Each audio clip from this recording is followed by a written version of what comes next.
read by Pastor Sherman Davis. After that, we will have a moment of silence.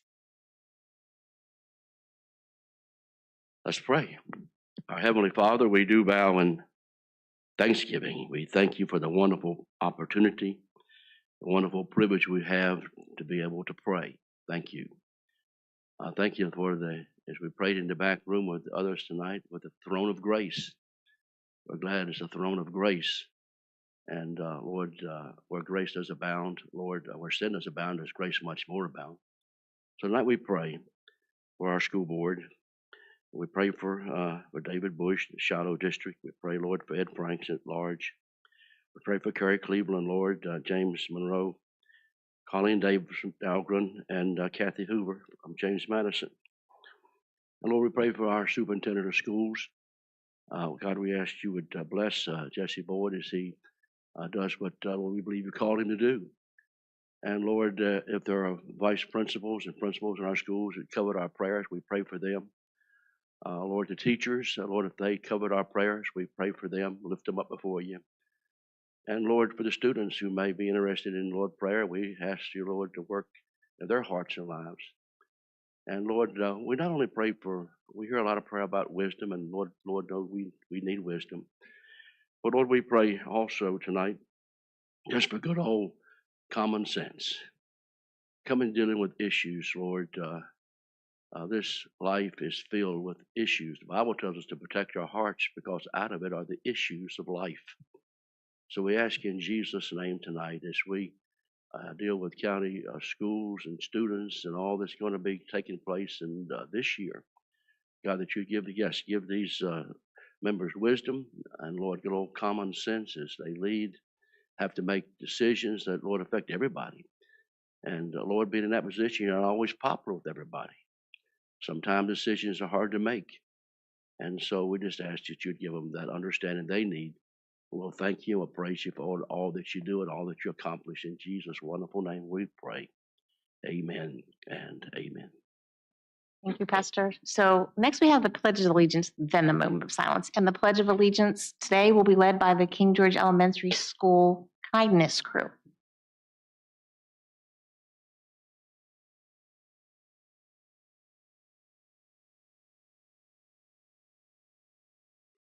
I pledge allegiance to the flag of the United States of America, to the republic which stands one nation, under God, indivisible, with liberty and justice for all.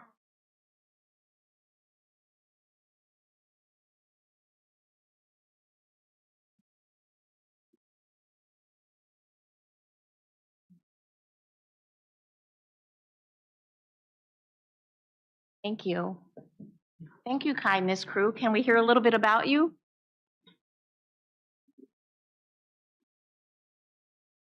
If you don't mind, before any of them want to speak, I just want to tell you guys a little bit about our crew. So it's a true honor to talk about something very near and dear to all of our hearts.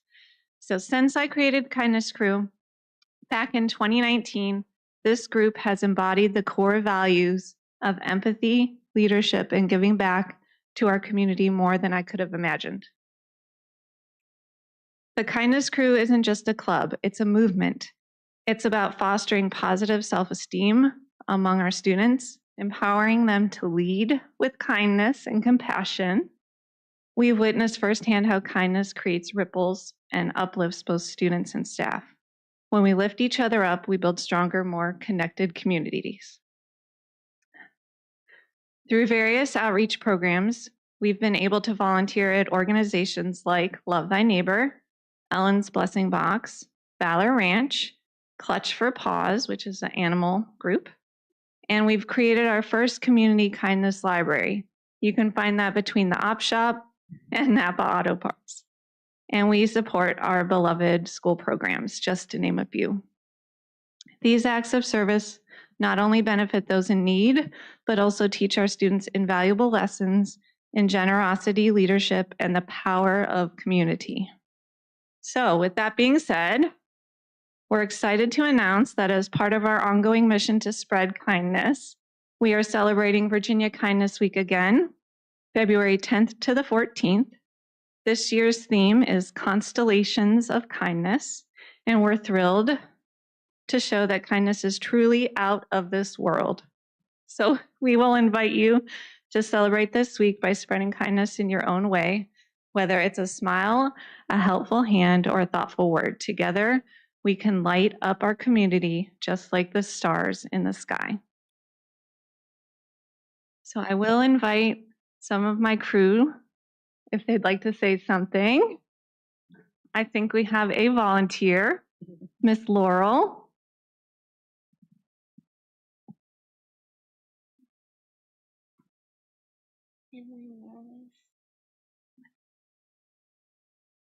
Just right in there, yep. Okay.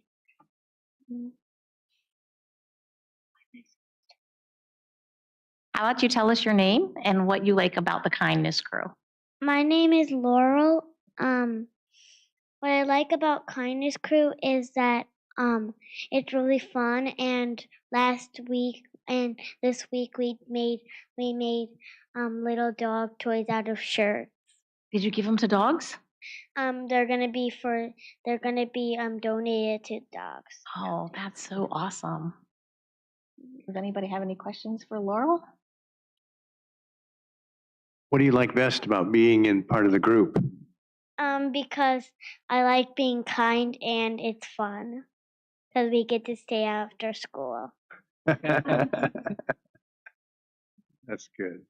So are you any plans for next year, or are you going to stay with us next year?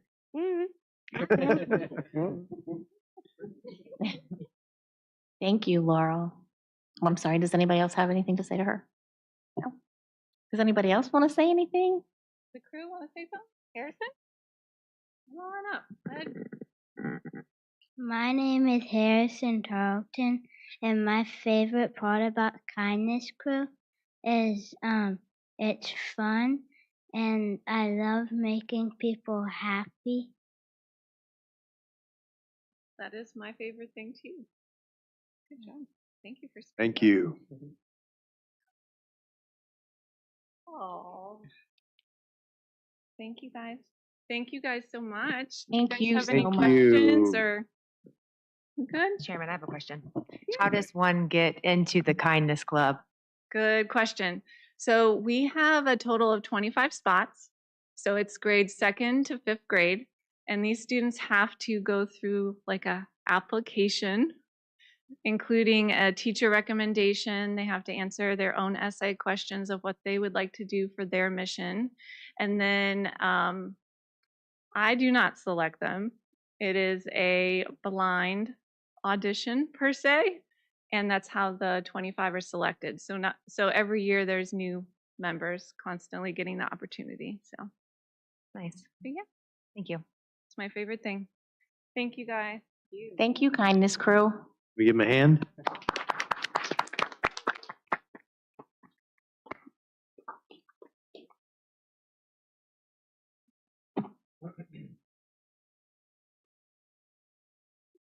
Now we have public comment.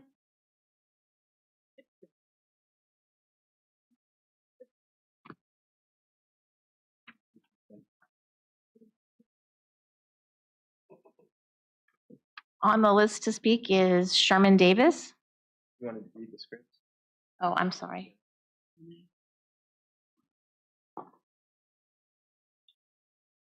If you have not signed up for public comment, please see the clerk now to sign up. Public comment is a time for the community to present matters that they believe deserve the board's attention. Comments are one-way communication from the community member to the school board, and they are not a forum for dialogue or debate. School board applies the following procedures to all speakers and does not discriminate based on the identity of the speaker or the viewpoint of the speaker. Comments should be presented in a courteous, respectful, and appropriate manner. The public shall address the board only on matters that are related to the services and policies of the school division. Speeches that cause disruption to the meeting, promote private business ventures, involve threats of any kind, involve intimidating language, relate to public office campaigns, involve complaints identifying individual students or personal attacks of staff members is prohibited. Proper decorum and the provisions of this procedural directive are expected to be followed at all public meetings of the school board.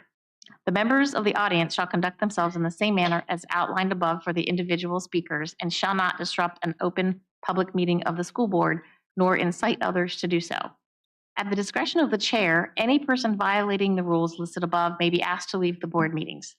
When recognized by the chair, speakers will be asked to identify themselves by name, state their relationship to the school division, as in staff member, student, parent, community member, etc., and indicate in which magisterial district they reside. Commentary during public comment time is limited to 3 minutes. And our first speaker of the evening is Sherman Davis. Wow, is there anything left to be able to say after all that stipulation? Anyway, it is good to be here. Thank the Lord for the privilege. My name is Sherman Davis, pastor of the Tabernacle Baptist Church in King George, and we're open every Sunday. Anyway, I want to read a verse of scripture to you, if I may. And the scripture says in Romans chapter number 3 and verse 22, even the righteousness of God, which is by faith of Jesus Christ, unto all and upon all them that believe, for there is no difference. For all have sinned and come short of the glory of God. The authorized version of the scripture has the word all in it 5,620 times, if that's of any interest to you. And so I thought I would read all 5,600, and no, don't have enough time. But anyway, the very first time that's used in the scripture, the word all, is in Genesis chapter 1 and verse 26, where the Bible talks about how God gave man dominion over all the earth. The last time it's used in the scriptures is Revelation 22 and verse 21, which is actually the last verse of scripture in the New Testament, in the Bible. The Bible says, the grace of our Lord Jesus Christ be with you all. And then he says, amen. Now, between the Genesis chapter 1 and verse 26 and Revelation 22 and verse 21, there are 5,218 other verses. And like I said, I'll try not to read all of them, but I'd like to give you just kind of a thought of what some of them may say. The Bible says, for example, all are mortal. The Bible says that all have sinned. The Bible says that all are under condemnation. Scripture says that all are loved by God and all are provided for by the Lord Jesus Christ, and all are saved who believe in their heart on what Jesus Christ accomplished on the cross for us. When Jesus died on the cross, he said, it is finished, and everything it takes to get us to heaven, Jesus has already done. There's nothing left to do. He said, believe. And all are invited through the gospel to come. Come unto me, all that labor and heavy laden, and I will give you rest, Jesus says. So whosoever will let him take the water of life freely is an invitation to all who will come and believe on the Lord Jesus Christ. I sometimes wonder what people are so worried about reading the Bible. There's no such thing as freedom from religion. We believe something. We all have some kind of religion. If it's nothing but our believe in ourselves, but all of us have a religion. So I'm just confused sometimes why people want freedom from it. And so God bless you, and thank you. Thank you. Does anyone have anything to read into the record for public comment? Davis? This email that I was asked to read from a parent has been addressed partly, and then they responded, but they asked me to read this out loud. Hello, Ms. Davis. We live in Dahlgren. Our grandson is in 10th grade at King George High School. As the King George Board representative for our district, I would like to pose the issue to the school board during the scheduled meeting on January 29th. This past week, King George High School presented a play in which Benjamin participated as crew member. I did not attend because the only means of admission was to play. It was either purchase a ticket using credit card, debit card, or through a third-party vendor, GoFan.com. Then using a cell phone, GoFan.com sends you a confirmation code to the cell phone, which you present at the door, or purchase a ticket at the door again using credit card or debit card only. In other words, cash was not acceptable means of a payment for admission, yet cash is acceptable to purchase concession. In fact, Cash at the door is not acceptable means of payment for admission at King George High School football games, and my guess is the same is true for all King George High School events. Question, why is cash not acceptable means of admission? And 2, what if I did not have a credit or debit card or cellular phone or even internet access? Am I prohibited from attending these functions to support my child's in the school? Thank you very much. And then they were responded to on why we went to that. And basically wanted me to bring it up if this is something that we could change where we can have cash. Thank you. Anyone else have anything to read? Okay, I'm closing public comment. Next, we have superintendent's comment. Yeah, so thank you, Pastor Davis. We always appreciate your attendance at our school board meetings. It's always 3 minutes of good information. So thank you so much, sir, for that. I did have an opportunity in terms of the other public comment that was read out loud. I have spoken with our athletic director at the high school and gotten some pretty good feedback from him. It's certainly something that we can continue to talk about in terms of cash. You know, a lot of this came through COVID, but for a few reasons. Security was one of the reasons that we oftentimes go cashless now at the school level. What that consideration is oftentimes you have volunteers, students, and even staff members who are collecting money. This process going cashless is one that really kind of eliminates a lot of the middleman and provides more direct, I guess, account balancing. I guess all the money goes directly to the school without the middle, about a lot of people touching it, if I'm making sense there. That was one of the considerations. I also got feedback that I think in the Battlefield district right now, 6 out of 8 of our schools are mainly cashless right now. So it seems to be a trend across the state growing right now. We do have opportunities. We do have like a senior citizen pass. We have some other things that folks can apply for if they would like to. But as it stands currently, we have not for, I believe since COVID, for a couple of years, accepted cash as for tickets, but something we can certainly look into to address that individual's public comment moving forward. So that's my comment, ma'am, and I'll stop there because I know we've got plenty to talk about. Okay, next we have changes to the agenda. Does anyone have any changes? I just want to comment before we get started that we are supposed to end at 9 o'clock. So if we have to modify that, we can discuss it when that time comes. Okay, let's go with our first presentation. So as they come forward, Madam Chair, we have, as a result of Board Member Cleveland's request at the end of, I think that was the last meeting in December, we had a question about pulling together some data in terms of really assessing where we are with post-COVID learning loss in terms of, I think specifically the question was literacy, but numeracy is also a very important topic that we're focused on right now. I think you have this evening the opportunity, honestly, this presentation is going to be much better than mine, but I've had the opportunity for many, many Mondays to listen to Ms. Duff and our instructional team provide this level of discourse when it comes to clearly explaining data. And I think without stealing her thunder, I think you'll be happy with what she has to present. So without further ado, Ms. Duff and the instructional team.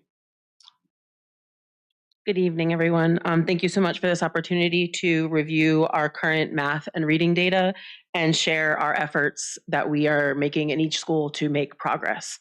The first thing that I kind of want to explain is that we had a 2-year gap in SOL data from COVID, but a lot of other things also happened in that 2-year gap. And those things are going to affect the data and the numbers as well. So we had COVID closures for 2019 and 20, and then 20 and 21 was a hybrid year where accreditation didn't count because students weren't expected. If they could come in the building to test, they were allowed to, but they didn't have to. We also, during that COVID switch, we transitioned our 6th graders to the middle school. So the data pre-COVID has our 6th graders in the elementary data, and then post-COVID, the 6th graders are in the middle school data. There was also a change in English standards. So they had changed the English standards right before COVID, and then they were tested for the first time the year we came back.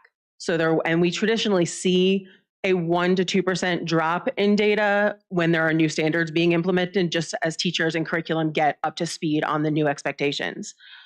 The biggest change in the data is that the state took and made a part of accreditation growth metrics. So for grades 3 through 8, students who did not pass the SOL but made significant growth from the year before, we're given different measures of points in our accreditation data. So you'll see when I show you the chart that is a big impact. And then the final thing is that we had, there was a transition that happened post-COVID where students who take the VAP testing, which is our special education population, if they, in an IEP team, they determine that an SOL is not appropriate an assessment for them, there is a VAP, which is a Virginia Alternate Assessment Program that allows them to take a different test. And post-COVID, the state put the expectations that less than 1% of our population would be doing that program. So there were a lot of students that we had to reevaluate in IEP meetings and as a team if it was appropriate to switch them to an SOL track. We are going to look at the data from 2 different perspectives. My presentation probably has just as many numbers as Dr. Boyd's is going to have, but they're very different. Our accreditation data is data that you are used to seeing, the public is used to seeing. It's what's in the newspapers. It's all over the place. It's data that has been adjusted and refined by the state. So students that transfer in and out or subgroup data is clarified, growth is added in. So students that didn't pass still get a percentage of a point, and then expedited retakes are included. So that is where we give students credit for progress, and the expedited retakes are where they're able to take a test a second time and try and pass it. The pass rate data is raw data. It is the number of students who passed an SOL divided by the number of students who took it. So if 300 kids took a reading SOL, it's the 180 that passed it. It's just raw data, which tells a very different story than the data that has been through the accreditation machine. So this first chart is our reading data for the 10 years. It looks like a lot, but if you hang in there with me, so it's the 5 schools and then it's division numbers and state numbers. The PR is the pass rate data. So it is the raw percentage number, and then the ACC is the accreditation number. So if you look at the 5 years that are on there pre-COVID, you'll see roughly a 3 to 5% difference between the pass rate number and the accreditation number. And like I said, that comes from the transfer students being taken into account and stuff like that. Then post-COVID, with growth being included in the accreditation, you only see it at 3 through 8. So you only see it at the elementary schools and the middle school, but it roughly translates to about a 15% difference between the pass rate and the accreditation number. And that is because we are giving students who didn't pass the test but maintained growth, but showed growth credit in our accreditation matrix. So if you focus on the elementary schools, those kids are testing. The pre-COVID data is 3 through 6. The post-COVID data is 3 through 5. Middle school is also a shift because it's 7 and 8 pre-COVID, and then 6, 7, 8 post-COVID. And then the high school is always for reading English 11. So it's our 11th graders that are being tested. I kind of want to point out a couple of trends to you. If you focus on the state average pre-COVID, it's a 78. So post-COVID, the first year back is a 73. So it was a 5% loss. If you look at the division, we had a 4%. The high school actually increased. Middle school was I didn't write down the number, 6% loss. So you can see we matched very closely with the state. You can see that in the pattern of the data too. If the state average pass rate for the last 3 years has been 73, our division average has been 76, 75, and 75. So it all is in line. Yes, there was learning loss. You can see it in the numbers, but we are in the same boat as everybody else trying to make up that learning.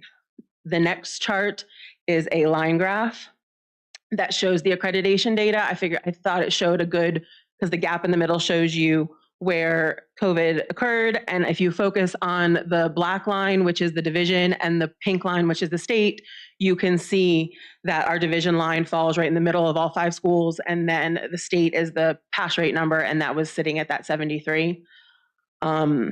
The next slide tells a little bit more information because it's the pass rate data. So it's the actual raw data.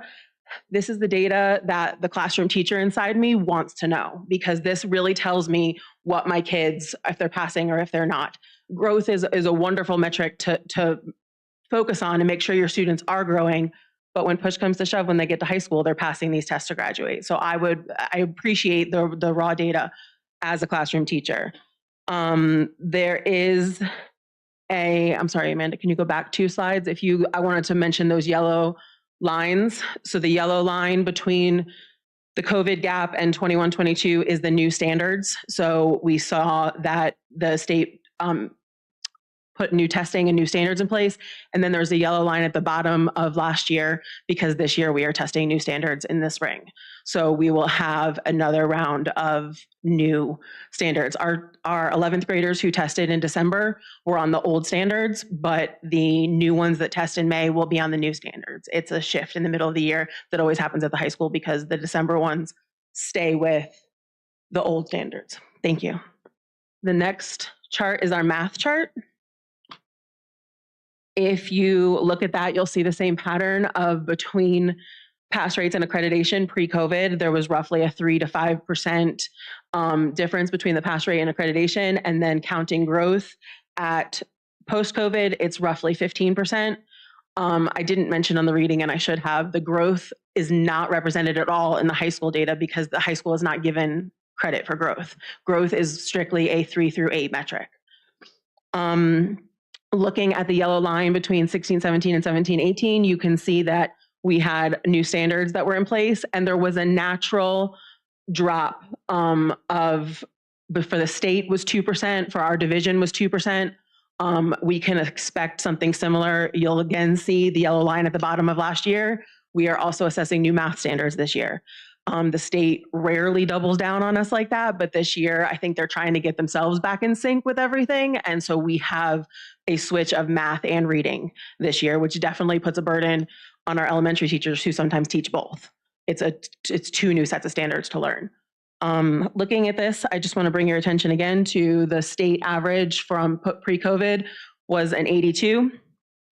The state average post-COVID for math was a 66. So the state saw a 16% drop in math pre and post-COVID. King George County saw the same. We saw an 18% loss during that time. And it's definitely rebounding a little bit for us. You can see there's growth at King George High School from a 68 to a 74 to a 76, but it's slow growth. It's a work in progress trying to get those numbers back where they need to be. And it is, King George High School doesn't have the growth numbers. So when you look at their pass rate and their accreditation, they're the same thing. There is a slight difference in that transfer kids are taken into account and everything like that. But for the most part, they don't see the 10 to 15% shift that the elementary schools and the middle school does. The new standards this year will prove to be a little bit of a drop there, but we can see that when you look at the state average being 66, 69, 71, and our division being 67, 69, then 70, we're right with the state in that information. I did the graphs the same way here. You can see the accreditation data shows coming back from COVID having not as much of a drop in the elementary schools as it did at the high school because the high school didn't get credit for growth. Whereas when you go to the pass rate data, you will see that there is can you go to the next one? You'll see a drop everywhere.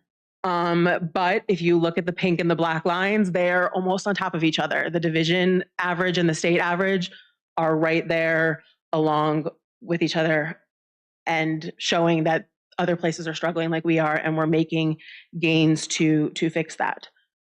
Dr. Mannen's going to come up and talk about the next slide because it's PALS data, and then the instruction team just has a bunch of information for you guys on the hard work that our schools are doing. Hi.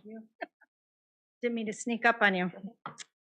Good evening. It's my pleasure to talk about our PALS numbers. Remember, this is our kindergarten through 3rd grade. My name is Dr. Andrea Mannanen, the coordinator of Reading and Language Arts, and I see some new faces and I see some faces from last year, so it's good to see you all again. This information was provided by the state dating back to 2014. I am not going to review too much of those boxes prior to our COVID years. What I will tell you is the boxes that are in green King George County Schools is ahead of the state percentage in that, and we have less identified students than the state does that need additional intervention or instructional services. That is a win for us, and that speaks to how hard our staff is working, just like Ms. Duff said. So let's talk about that COVID year, 2019 to 2020. You can see that when we came back and assessed our students, the numbers are alarming, are quite high, and they were quite high for the state as well. We unfortunately were higher in a majority of those grade levels. I will tell you that my predecessor started to implement science of reading aligned instructional practices that were evidence-based, knowing that the Virginia Literacy Act was coming, started putting those procedures in place and educating staff members, holding professional development, working with students, and you can see what that amounted to for our students. Green boxes ahead of the state in those areas, all the way down to almost in the single digit, close to single digits in some of those grade levels. So it is very exciting to see what we have for our students. Go ahead. Can I ask you a question real quick? I'm sorry. Sure. But I'm just, the percentage, what does the percentage mean on here? Thanks for asking. So the percentage means that percentage of students did not meet the benchmark for the PALS, the phonemic. Thank you. You're welcome.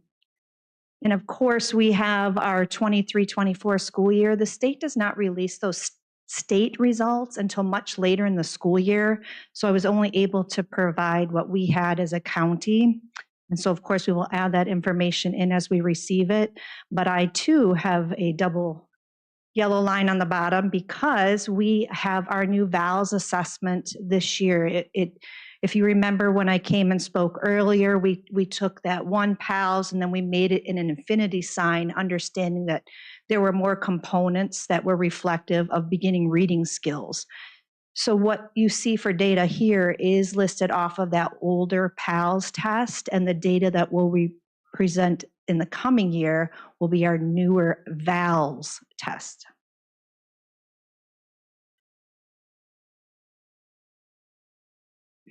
Good evening, members of the board and other school board and community members.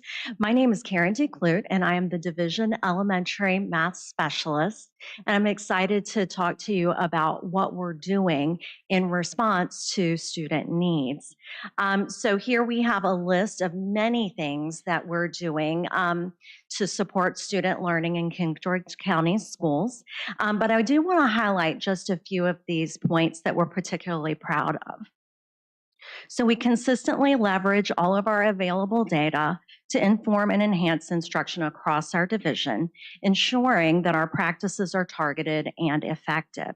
Specifically, we focus on initiatives such as enhanced parental communication by utilizing PowerSchool, incorporating K-2 report card cover letters, and sharing parent reports from Virginia's Visualizations and Analytics Solution, known as VIVAS, for students in grades 4 through 12. We've distributed these VIVAS parent letters with report cards for grades 4 and 5, and we've sent them home with our middle school students this past Tuesday, and we plan to send home these same reports with our high school students this Friday. This allows parents to be part of the conversation and see where their student falls in the context of their same grade level peers across the state. We've collaborated with teachers to update our standards-based report cards for grades K through 2 for our more rigorous new standards, and standardize the instructional minutes allocated to math and reading across our divisions so that students are all receiving the same number of instructional minutes. This unified schedule protects and provides the maximum use of instructional time for reading and math in a consistent and systematic manner. We continue to collaborate with K-12 teachers across the division with PLCs to analyze data to drive the instruction and identify areas in which students continue to need spiraled remediation in preparation for spring testing. Administrators, teachers, and specialists meet on an ongoing basis to discuss student performance, instructional planning, and intervention to support learning. Thank all three of you very much. Does anybody have any questions additionally? I know a lot of work went into that, and it's data that's valuable as we move forward. Thank you very much. Thank you, Mr. Chairman. Thank you for putting this together. I appreciate it. I guess this was at an ask of me, so I really appreciate you putting this together. Some of it's a little bit confusing, I must say. I'll look at it more in detail. But it really shows, that there was a decline. I mean, not saying that King George was the decline, right? It's a decline across probably the United States, I would imagine. And we're seeing Virginia definitely decline. So I'm understanding that there are steps being taken. We're recognizing this, and we're putting additional work in the curriculum to try to offset some of the learning that was not had during the time that they were home, the virtual learning. So we are getting ahead of it, per se. Is there anything any additional information to add about, what the state is saying about this particular issue, or anything about the curriculum that they're implementing? I can tell you from a testing standpoint, the state tried to offset it by recognizing growth and wanting to, as long as students were making progress, they were recognizing that they had so much progress to make that the growth was an attempt at, giving them the credit that they were making that progress. And Vivas is a analytical piece to the state that they're very proud of. It's very new. I just went to a training this fall. I'm new to my position, so I was figuring out what this piece does, and it definitely gives the schools the power to look at cohort data and look at how kids are tracking across, but also individualize students on how there's like a predictive model that basically will say, if this student maintains only grade level growth, they should score within this range next year. If they make progress and growth, it puts them in this range. So it gives teachers the ability to look at a student's historical data and see how they performed in 3rd, 4th, and 5th grade, and maybe as a 6th grader, group them differently based on the progress that they have historically made and what they could continue to do. So that analytical piece is new to us, and is definitely something that I can see us using more, because Vivas allows us me to have an account, but it also trickles down to teachers and all the way to teachers, but through administration and everything, to see those patterns and how kids are performing compared to their peers across the state, and what we can do to separate them differently during the instructional process. Yeah, that makes sense. Thank you. Just a general question. You kind of answered some of this, but what would you attribute the most of the success that we've gone through? You mentioned a teacher that established that process, recognizing that this kind of thing was going to be an issue, and that was some help. What are some other things that showed? I mean, obviously there's a normal progress that they would improve, but was there anything else that, reasons that you could come up with and say, this is the reason why it got better and will continue to get better? In other words, what's the reason for the improvements? Both. I guess, okay. Both. I can speak to PALS in the elementary world. Okay. Little bit of dabble secretary. I think part of what we're doing as a school division is because we now have these tools that will help us. We can progress monitor our students and determine those needs far more easily before that SOL test at the end of the year, or the growth assessment mid-year. Okay. So we know within a short amount of time the school year starts. I know we're very cognizant of testing, but I'm trying to keep it short, sweet, and do we see a potential concern area? Let's go ahead and work on that now instead of waiting until a February or a March timeframe to get the students' skills up. I don't know if there's another. That's good. Thank you. I think there's also an effort coming out of COVID. Yes, we were focused on academics, but there were also a lot of other things to focus on. There was, an increase in mental health and all those other concerns that are keeping our teachers and our administrators very busy in the buildings. And I think we are reaching a point where the focus on academics, we can support our teachers by having all fifth graders in the county take a common assessment and then see how they're doing on it, and working with our teachers to sit down with that data after they take that assessment and working through what students didn't make progress and why, and remediating that in January, February, March, and not waiting till the end and giving them a practice SOL and realizing we have all these holes. So it's just good old fashioned data analysis after an assessment is given to have that conversation. And we have, teachers in the classroom where we have teachers who taught through COVID. We have teachers that came out brand new and are so new to the teaching profession that they have to learn that data analysis piece.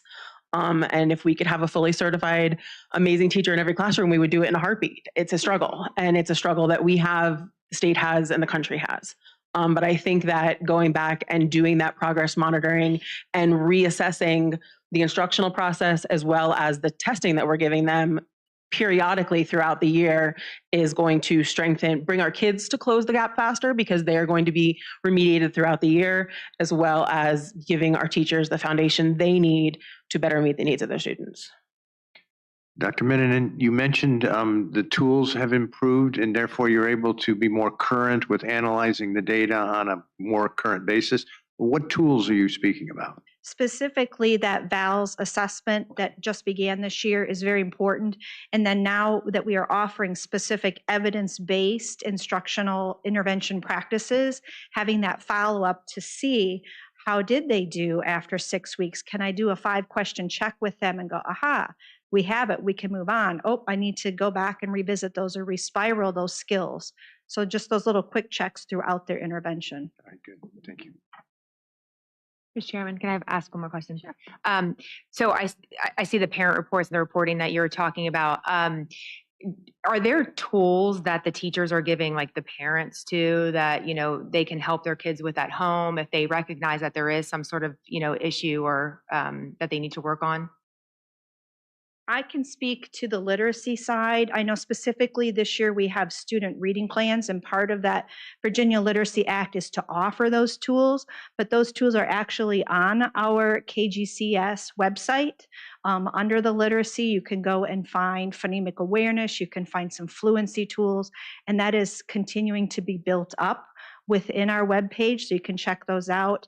It also offers resources through the VDOE, and VLA Act itself has some specific links to websites. And I know that Ms. DeClude, I'll let her speak to some math supports. Yes, so typically what we do on the math side, because we do not have Virginia State testing in the primary grades, we do have something called EMAS, which is part of the VKRP assessment that is given to all kindergartners and many preschoolers across the state. And that is given in conjunction with the VALS testing. And so we do always send those reports home, and those come with access to a state site that has many resources for families to use at home. Of course, we're always trying to get the word out about math at our math nights at our elementary schools, and we provide families with lots of information about math development.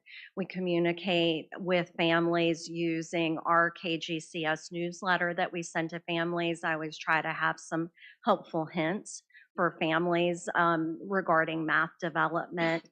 And a lot of those things that we are customizing to the students and are given to families when we're doing conferences and alerting them to some needs. Ms. Davis, you had a question? Anyone else? Thank you so much again. Appreciate it.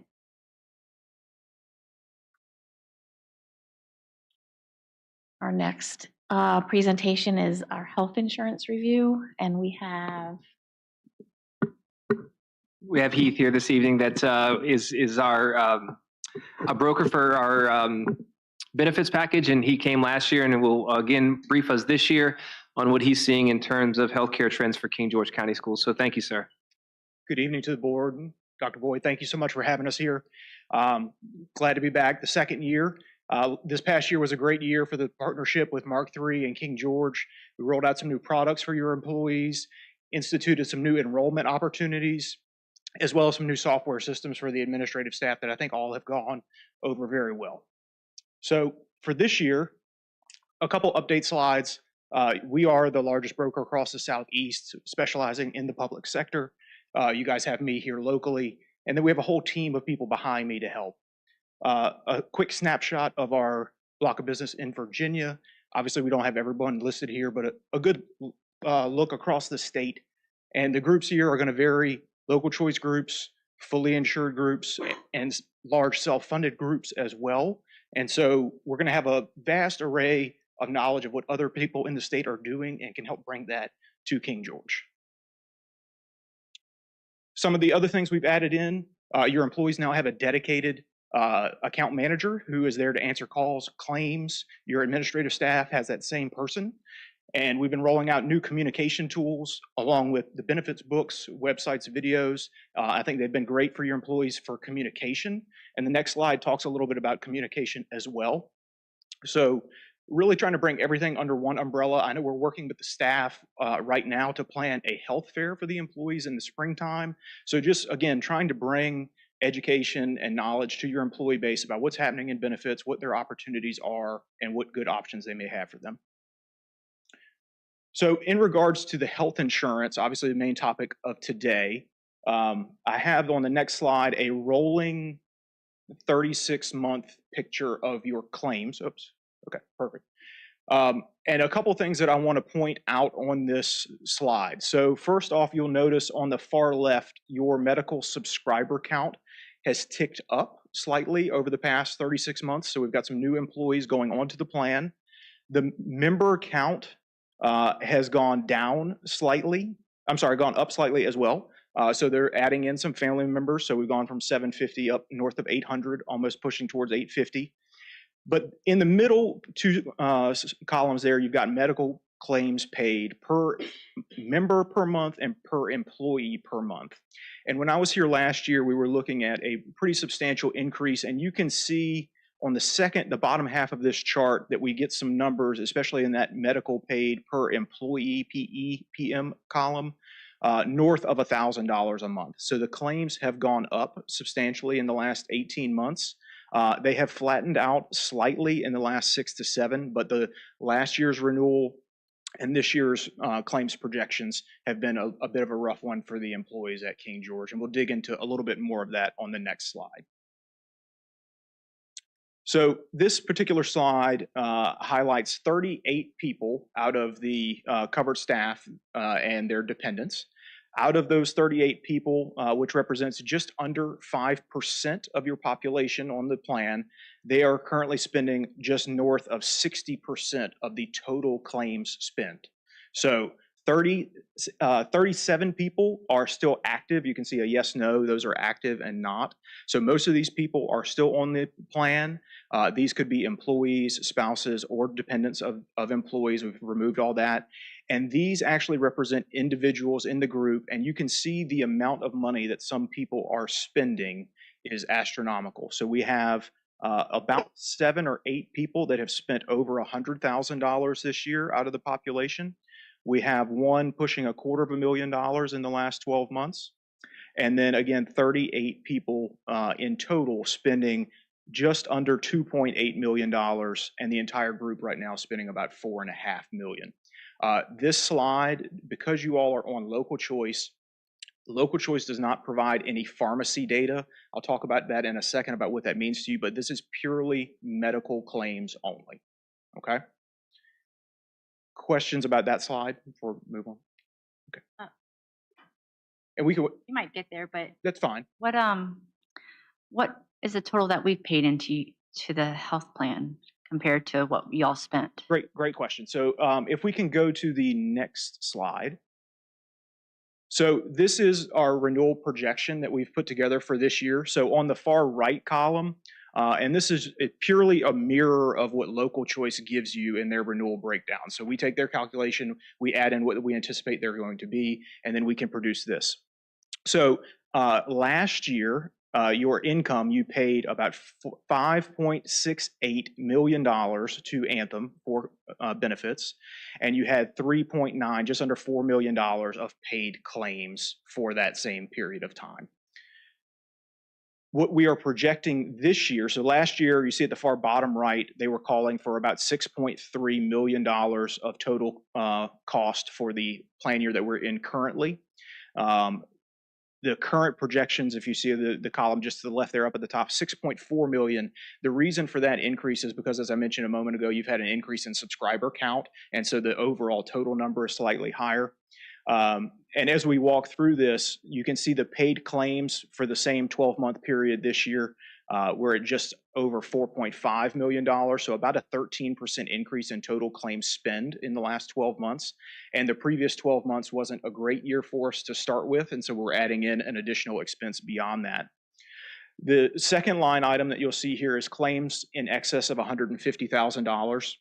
Because of your size, Local Choice gives you some credit on amounts of claims over 150, and you saw we had some high claimants on that previous slide a moment ago. But this year, because you haven't had many that have gone significantly over that 150 limit, we're only crediting you $132,000, whereas last year you got almost $400,000. Okay. A couple other items on this listing here. The trend number is merely a function of what we are seeing in the market and anticipating of what the general increase of claims are. And right now that's trending at about 8% per year in the health insurance space. There are a couple highlighted items in this projection that I wanted to mention to the board. The first is the impact of blending. You can see this area last year they being Anthem, gave $130,000 credit in this line item. I left that at 0 when we built the projection in this year, just because we can't purely count on them coming back and giving us that type of relief again. As we were standing in this boardroom a year ago, the claims were trending in a similar direction, and they came up with some opportunities to save you some money and give you a reasonable renewal. We're hopeful that they're going to do that again this year, but we can't bank on that, and so that's why I left that in as a 0. A couple other things on this list. Item number 6 is projected drug capitation. I mentioned we don't have pharmacy data. It's not Anthem doesn't have it. They have it. They just won't release it to you or to me. What Anthem does under the Local Choice is they come up with a capitated rate for your employees. And right now we're projecting that to be just under $1.6 million for next year. Last year you spent $1.5 million. So a little bit of an increase there. But if you think about the amount of money you're spending on medical spend right now, which again is about $4.5 million, if you were to spend 40% of that on pharmacy, which is what we would see probably in a self-funded environment, 30–40%, you would be looking at $2 to $2.5 million in pharmacy spend, and right now they're only charging you about $1.6 million. So you're getting a pretty good deal on that. The other thing is on the slide of high-cost claimants, we had all the health conditions removed. But I can tell you that when looking at those things, you have some serious pharmaceutical spend in your group that you're getting some benefit from this arrangement with Local Choice. So even though it's not transparent, which is not our recommended philosophy, just because we like to see all the data, I can tell you with what the claims are in your group that you're getting pretty good value on the pharmacy side of that. The second yellow item on this is a contingency risk reserve fee. This is another area that Anthem last year gave you a huge credit, almost $300,000. So between those two areas, about $420,000 of credit that they gave you last year, which it was the saving grace for the renewal last year. That's the reason the renewal came back at a reasonable rate. And again, we're hopeful that that may be a similar scenario this year. It's going to depend on how the entire block of Local Choice business does for Anthem, as far as some of those numbers will do. But as it sits right now with the numbers, we are anticipating approximately a 20% rate increase to the current premiums. Okay. Next slide, please. Thank you. Again, just to wrap up, last year we got some significant rate relief in a couple areas. Even though the claims were high last year, the renewal came back very reasonably so. And then with those high claims last year, they're up another 13% this year. So again, I think the increase is justified based on the claims spend. I don't think this is a situation where King George is in any way getting singled out. The claims are going up, and so I think the premium will need to go up in accordance to that. A summary of high-cost claimants, again, less than 5% of the members spending almost 2/3 of the total claims of the group. That 5% will change. You're going to have some people that are consistent flyers in that 5%, and then you're going to have other people that come in and out of that group year over year. I mentioned the pharmacy. And then just from a timing aspect, Local Choice is scheduled to have their renewals out in the middle of February. So sometime mid to late February, we should have the firm renewal from Local Choice in hand. If at that point we find that the renewal is out of the realm of reasonable thought, then we can certainly look at shopping the plan if that is in the interest of the school board. Mark III will handle the legwork on that and help you as much as we can. But if that is something that the board wishes to do, we can certainly do that. I think that as it sits right now, based on the claims in the last 24 months being high, you're not going to be a huge appeal for a lot of people that are going to come in and aggressively shop your group, but that doesn't mean there aren't savings that could be on the table if you're willing to make some changes. Okay. Questions? From what I understand that you're recommending is overall, you feel as though Anthem is still the best company to stay with. That if we put it out there that we might be interested in others, there might be somebody interested, but probably not. I mean, I understand you're leaving it up to us, obviously, but your recommendation is that we stay with Anthem. Is that generally what I'm hearing? That's correct. Yeah, at this point, I don't think that the claims would be, the claims spend is trending in a way that companies are going to get aggressive in pricing your business at this point in time. I'd like to see that flatten a little bit before we shop the business. But again, if it's the mission of the board, 20% is not anything that anyone likes to see. No, that's true. And so I get to be the bearer of delivering that news. But if that is an unacceptable number that they come back at, and hopefully they come back lower again, like what they did last year. But if that is, then we can certainly handle the legwork to make sure we can find an alternative. So how much time, based on last year, between now, it's just an estimate, and what it will actually be?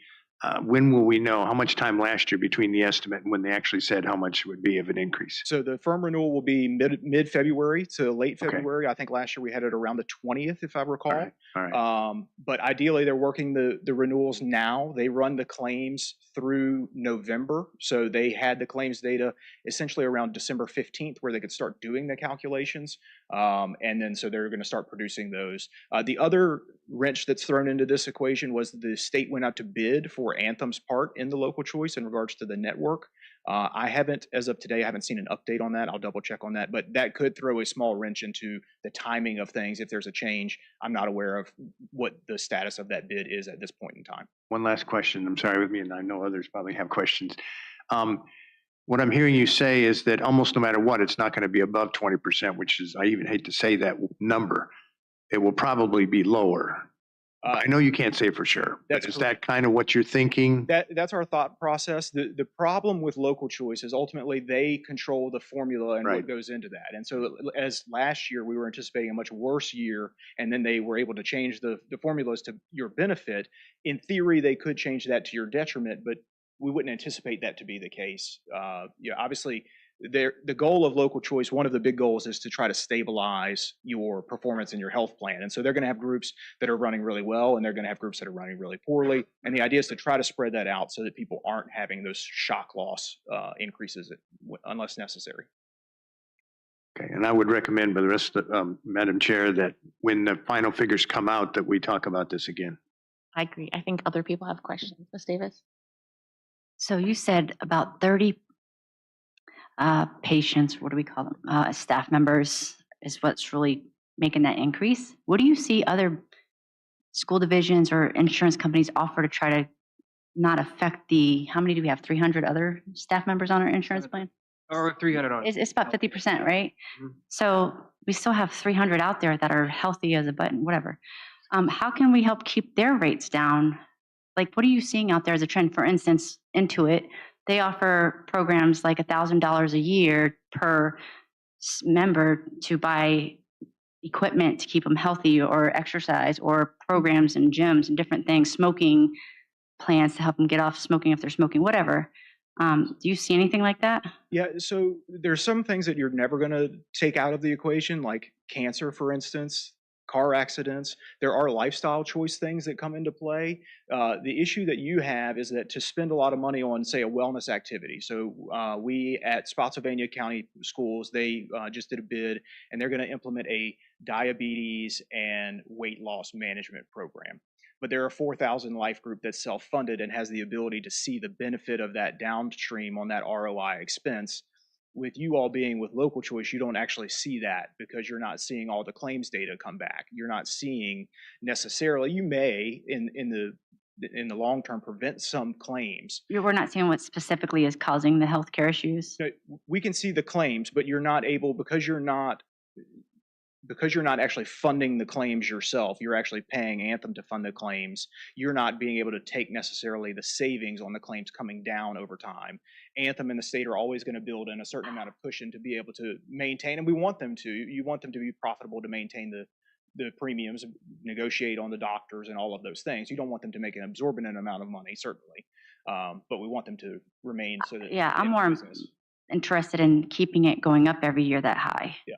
So I'm not worried about maybe making money off of it or saving money on the per claims, but on the 300 other people that have health insurance that are being affected by the 30 people.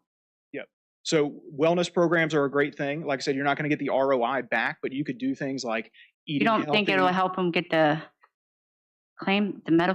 prescriptions down by like a healthier lifestyle? It can. The problem is that without incentives, a lot of times those things don't really provide a much strength in the back end of it, right? So unless you are going to incentivize employees in some way where you're going to pay them additional money into, say, an HSA contribution, or you're going to pay them to do things, motivate them in some other way, it's tough to get them to do things. Now, will a smoking cessation class help some of your people? Sure. But could you also say, I'm participating in this class and I'm still smoking on the weekends and not telling anybody? That's a possibility as well. So there's some things to consider on that front as well. It can help, but it's not going to be an end all be all. The problem is that a lot of the cost saving, life saving healthcare that we have nowadays is super expensive.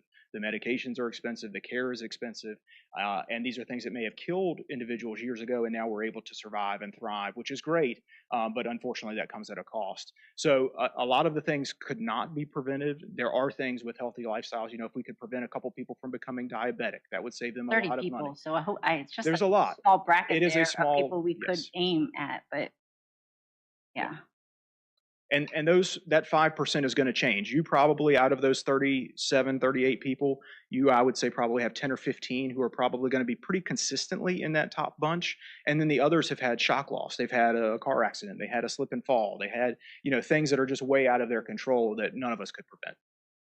Thank you. Good question. Did anybody else have a question? Chairman, I have one. On the where you break down the income and the projected medical claims, in the 2024 at the bottom, it says 11%. Last year's increase. What does that mean? That was the increase that the group received this past year. So That was the increase. It was 11%. Yes, ma'am. Okay. What is typical for a percentage year after year? So it varies. Most of the projections that I've been doing this year so far have been in the mid-teens, so somewhere between 10 to 15%. I've had some that were in the mid-single digits, and then I've had some that were 20 or north. So it's all over the place. It all depends on the claims. This is really high. It is. 30 people, yeah. Anyone else? Thank you so much for Thank your you so much. presentation. We'll be back in touch. Thank you. Okay, Dr. Boyd, we're looking forward to your budget proposal.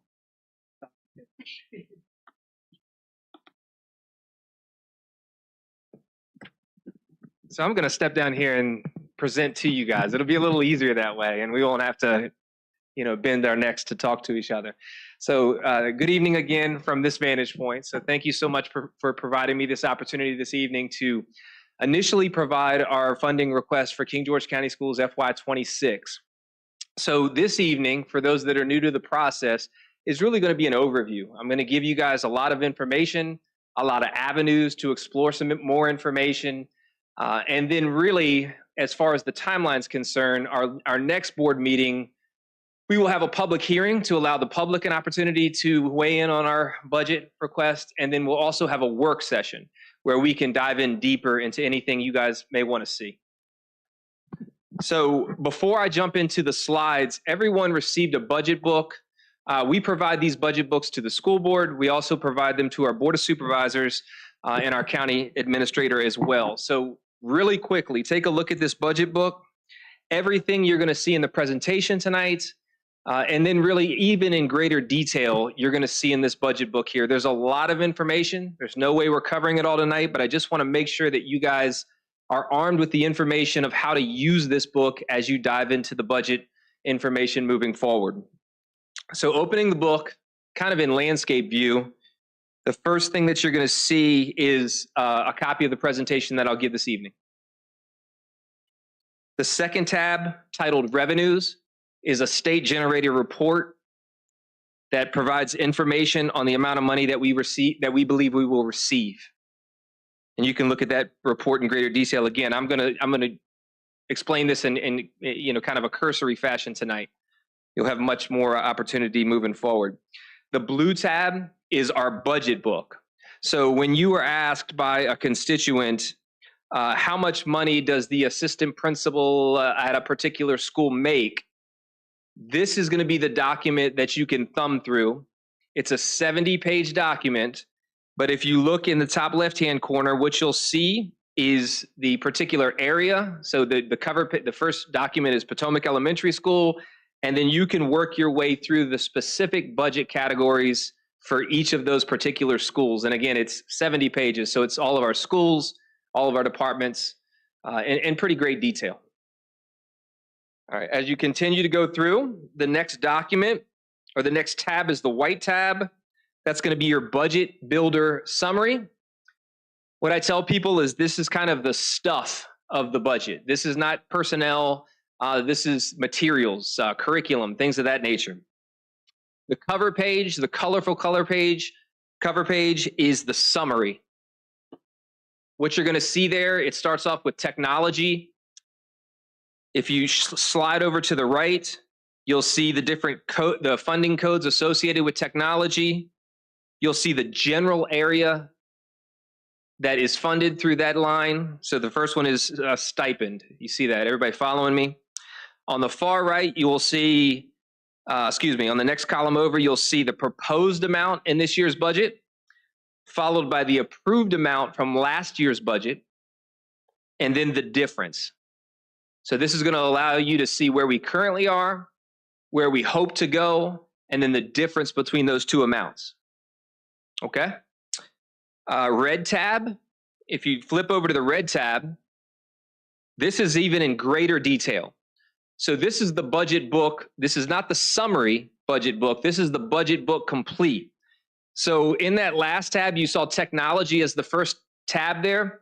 What you see now in the budget book complete is all of the information, all of the items in great detail associated with each of those budget categories. So you see technology, and then in the description, you see all of the materials that we purchase through technology by title.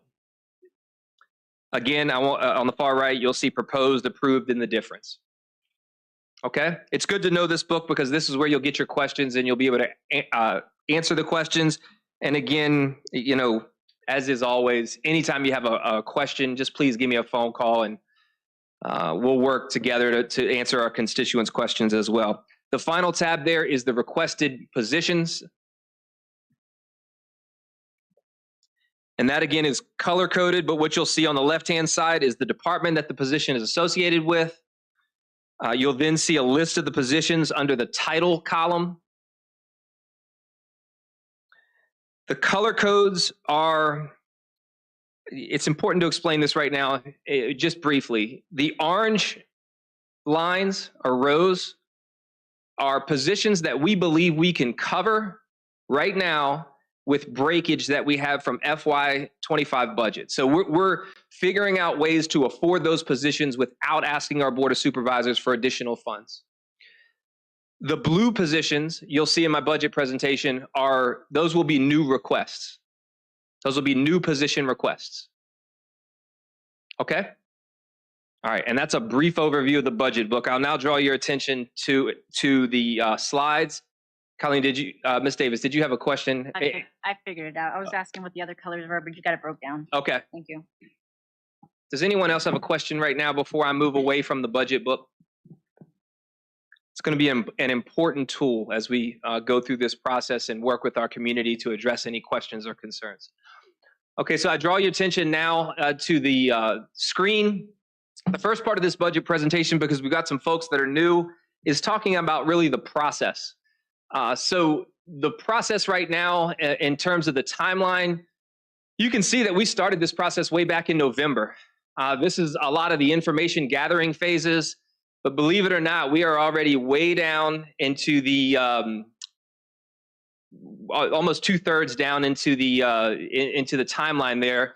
We're giving the budget presentation to the school board this evening. We just had our health insurance renewal information. And then our next school board meeting, as I mentioned earlier, will be our public hearing and our work session, followed by traditionally the board approving the budget at that. It was originally, if you remember, the second meeting in February, but we moved that meeting at our organizational meeting to the first meeting in March, which is March 3rd. So March 3rd, it is predicted that we'll approve the budget to move forward to our Board of Supervisors. Next slide. All right, so the process. What you'll see here is myself in that blue circle in the middle on the left. The superintendent takes all of the information that is provided through those other colored tabs there. We take information from the strategic plan, as you guys know, our current operating budget, information from the General Assembly. We do staff surveys and listening sessions, both within the school division and outside in the community. We go through a budget builder process where all of the departments and all of the principals have an opportunity to provide feedback. And then we do some community forums as well. My responsibility as superintendent, my state required responsibility, is to construct a needs-based budget. So what I will deliver to you tonight, without much consideration to the cost associated with it, although I will share those, is a needs-based budget based on the feedback that I've gotten from those sources. I deliver that information to the school board. We work through it through work sessions and finalize it before we deliver that request or proposal to the Board of Supervisors for final approval. Next slide. Okay, so in most budgets, even your household budget, it's sometimes a very simple process of revenue, how much money's coming in, and expenditures, how much money's going out. We don't have the luxury of it being that simple in public schools. It gets a little more complex. One of the things that we have to use to measure the amount of money that we're going to receive from the state is what we call our ADM, or average daily membership. Basically, that's the number of students that we believe are going to attend King George County schools, because the amount of state money we receive is based on that number of students. So you can see, and this is always an opportunity to see, that in King George right now, there's an uptick in the number of students we had. Our growth rate right now, I've heard conservative estimates as low as about 2.3%, which you'll see in the census data. And then you'll see later in my presentation, there's estimates all the way as high as 4% or higher. So when we have 4,500 students, what that means in hard numbers is we're bringing in anywhere between 80 to 120 new students a year right now across K-12, year over year. You see how those numbers break down in our enrollment numbers. I always like to bring that up, but as you all know, that's a continuing conversation when we're talking about the new schools. So next slide, please. We are predicting 4,475 students next year. We're using that number to plug into our calc tool to determine state funding. Okay, this actually came out in the Winchester Star just 2 days ago, and this is a map of Virginia.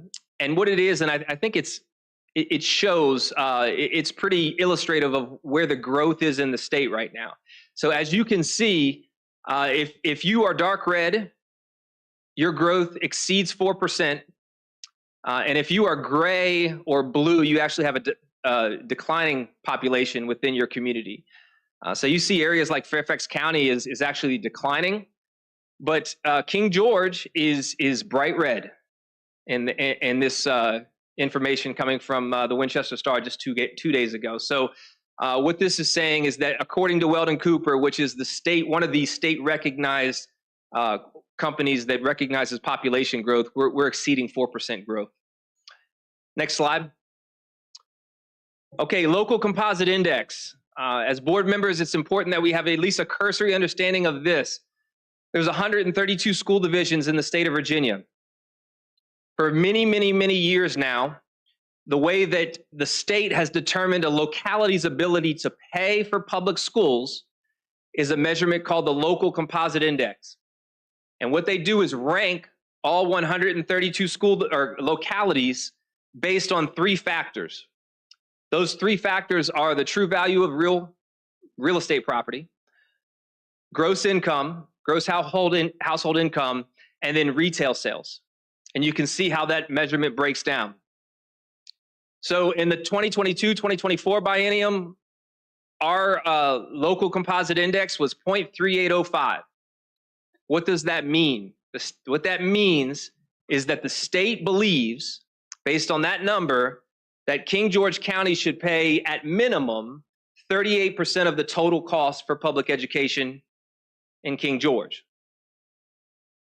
And they make up the difference along with federal funding. Okay, so 38% coming from the locality by recommendation, and then the inverse of that, 62% would be from state and federal funding.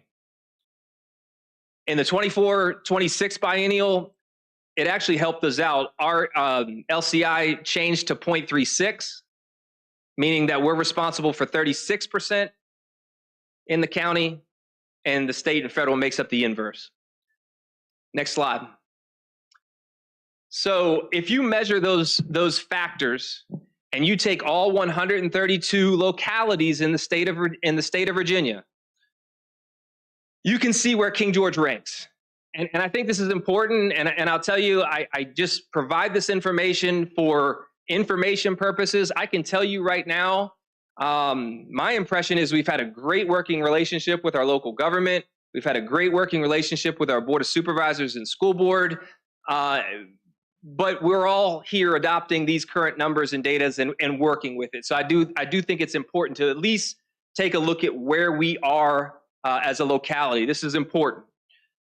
So right now, in all 132 localities, King George ranks 55th in terms of the value of their property out of 132.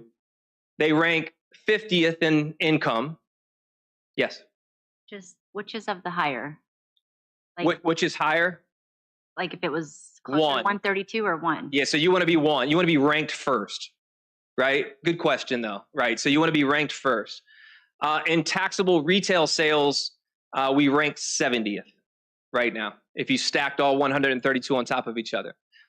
If you take a look at that in terms of where we fall in per pupil expenditure, which is usually the amount used to assess how much we fund for public schools, we rank 106th out of 132.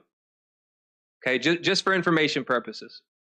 And if you want to go deeper into any of this information, any of the information in my presentation, I shared this with you guys digitally. You can click on these links to find the sources of this data. We've talked a little bit about the JLARC study, and that information is there. You can find some other very interesting information. Next slide. So this information, I think, is pretty interesting as well. So again, the link below, you can take a look at how this information is put together. What you'll see here is you'll see 2 factors. On the bottom are the x-axes. You will see per pupil expenditure, the amount of money we pay per student. On the y-axis, on the left-hand side, you'll see average household income.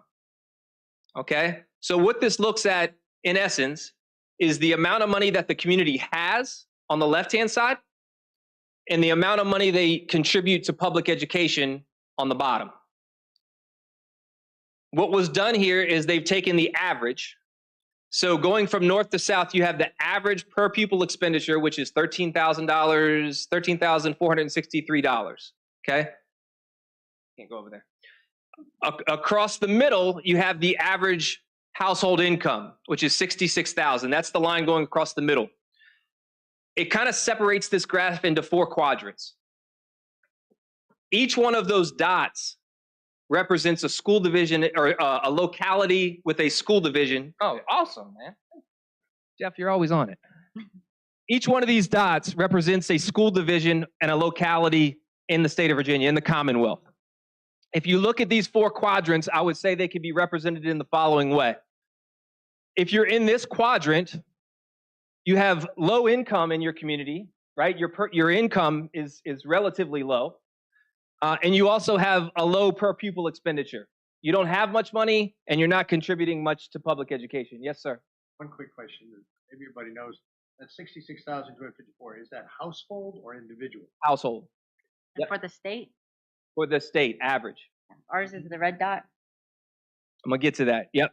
So this quadrant is low income, low contribution to public education. All right. The opposite quadrant, very similar, high income communities. This is like your Loudons, your Fairfaxes, those areas. High income, and they contribute a lot of money to public education. Okay, these are the commendable folks, right? In my mind, down here, they don't have a whole lot of money. I guess I have a bias, but they do contribute a lot of money to public education in their communities. Okay, don't have a lot, but give a lot to public education.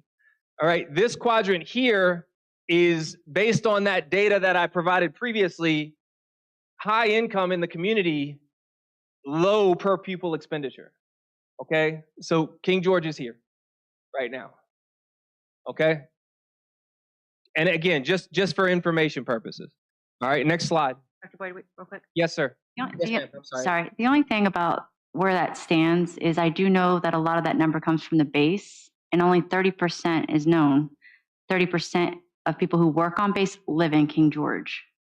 So it's not as accurate as it's what the state says we are, Right. unfortunately, but it's not as accurate as much as money as we're getting in King George. Right. No, there's a lot of factors that we could, and again, just for information purposes, you can dive into this in a number of ways. I've heard the base analogy. I've heard some other ones as well that are important to consider. But these are the things that will be talked about in our community, right? These are the things that will be discussed when we're talking about budget. Any other questions on this slide right here? No. Okay, next slide. All right, so our budget is always aligned, as I explained last time, and we provided an overview of our strategic plan to our strategic goals. These have not changed. These are part of our strategic plan. First goal is employees. Second goal is instruction. Third goal is community collaboration. And the fourth goal has to do with our learning environments, our facilities. Next slide. Every year we survey our staff. And in all the years I've done this, and I think even prior to me being in this position, these are the same numbers that we typically get. And what they say is that 9 out of 10 of our instructional staff believe right now that they have the equipment, supplies, and programs that they need in order to be successful. So that's a good thing, all right? We also have an open-ended question at the end of this survey, and I like to put down there where those open-ended comments fall in terms of our instructional goals. So this year, 41% of those open-ended comments were related to employee investment and development. So oftentimes those open-ended comments are pay our teachers more, things of that nature. Consider healthcare, consider some other. That falls into that area. 39% of the comments this year had to do with instruction. 0 comments were about community collaboration. And again, this is in relation to staff. Okay, this is their comments. 20% had to do with safe, secure, and healthy learning environments. And the number that you see in gray there was last year's number. So you can see how those figures have changed based on the current environment. Is that helpful? Next slide. Okay, budget initiatives, I'm going to organize into those 4 areas. Next slide. All right, so strategic plan goal number 1. The first thing you're going to see in our budget presentation this year is increase salaries by 3%. We believe 3% is a safe number right now. This is the number that, quite frankly, in all the years I've done this is similar everywhere right now. We see it in the General Assembly. They provided it last year, and they're recommending it again for this year, a 3% salary increase. We see it in the governor's budget right now. He's recommending a 3% salary increase. Our local government is considering the same, and our surrounding school divisions, I believe, are considering the same. So unlike other years, most folks right now are on the 3% side of recommendation. What that means for us is that's a $1.8 million ask from state, federal, and local funding. Okay, that's not just $1.8 million asking from our Board of Supervisors. It's from all of our funding sources. The other initiative that we have in our employee investment and development is we need to increase our hourly pay scales for our building level secretaries. We've seen a great turnover in that. We've talked about it a little bit with our registrars. We need to update that pay scale, and that's the cost of that initiative.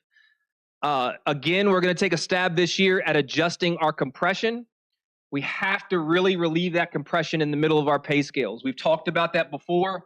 I'm going to show you some data here in a minute as to why that has to be addressed. And then finally, we're moving into the 21st century when it comes to our onboarding process using a platform that is very efficient in terms of processing our employees and making sure that we can, communicate via online as opposed to paper documents and such. Next slide. So this is why we really need to adjust compression. This is an important slide. And this is one that I think you should be familiar with. Over here, you will see King George and our surrounding school divisions. Across the top of this, you'll see teachers in the starting salary, 5th year salary, after teaching for 10 years, your salary all the way up to 30 years of experience. In comparison to the school divisions that we compete with, in terms of finding qualified teachers, the highlighted cell, if you can see that, you probably see it better on your screens, is the lowest school division, the lowest value.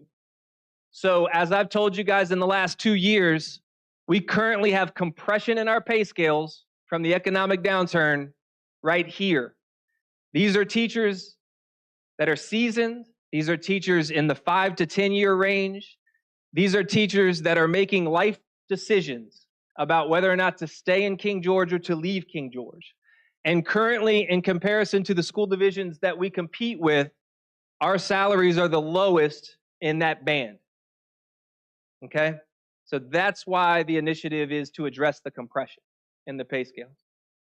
Any questions about that? I take it the Fredericksburg data was not available? Yeah, they don't produce it publicly for whatever reason. And then if you want to at a later time, click on this link here, you're going to see the Virginia Education Association salary study, and you can get all this information and a whole lot more from across the whole state. Okay. Next slide. Okay, last year when we had this healthcare debate, and we've got a lot to talk about as you know with healthcare, probably more so than this. But last year, this is where we arrived at in part of our conversation. So I thought I'd provide it on the front end. Right now, as Mr. Thomas recommended, we're probably going to see a 20% healthcare increase. Yeah, that's a big number. What you asked for last year is what I provided this year was an example. You have a current teacher up top. That's at step 14 this year. You move down to this one, we consider the 3% salary increase that we recommended. And then we consider the school board covering the entire cost, which was one of the options from last year. What you'll see over here is that their take-home changes, or their gross changes to $5,272.58. Their healthcare premium stays the same because the school board's picked up the cost. Their gross then becomes this number minus, this number minus this number. And when it's all said and done, their raise for the month after health insurance increase and proposed 3% raise is a gross of $315. Okay? Now, the other option that has existed that we've discussed in the past and is in part of our current healthcare option is the traditional one that we've talked about in the past. The school board covers 85% of the premium. The employee picks up 15% of the premium for a shared increase, okay? Those numbers slightly shift. The premium goes from 115 to 150 for the employee, and the difference of their take home is $280 versus the $315. So it's about a $35 difference month over month, okay? Well done. Thank you. Next slide. All right, strategic plan goal 2. Again, you saw this last year, but we will continue to operate with the Academy of Technology and Innovation, we all know as ATI now.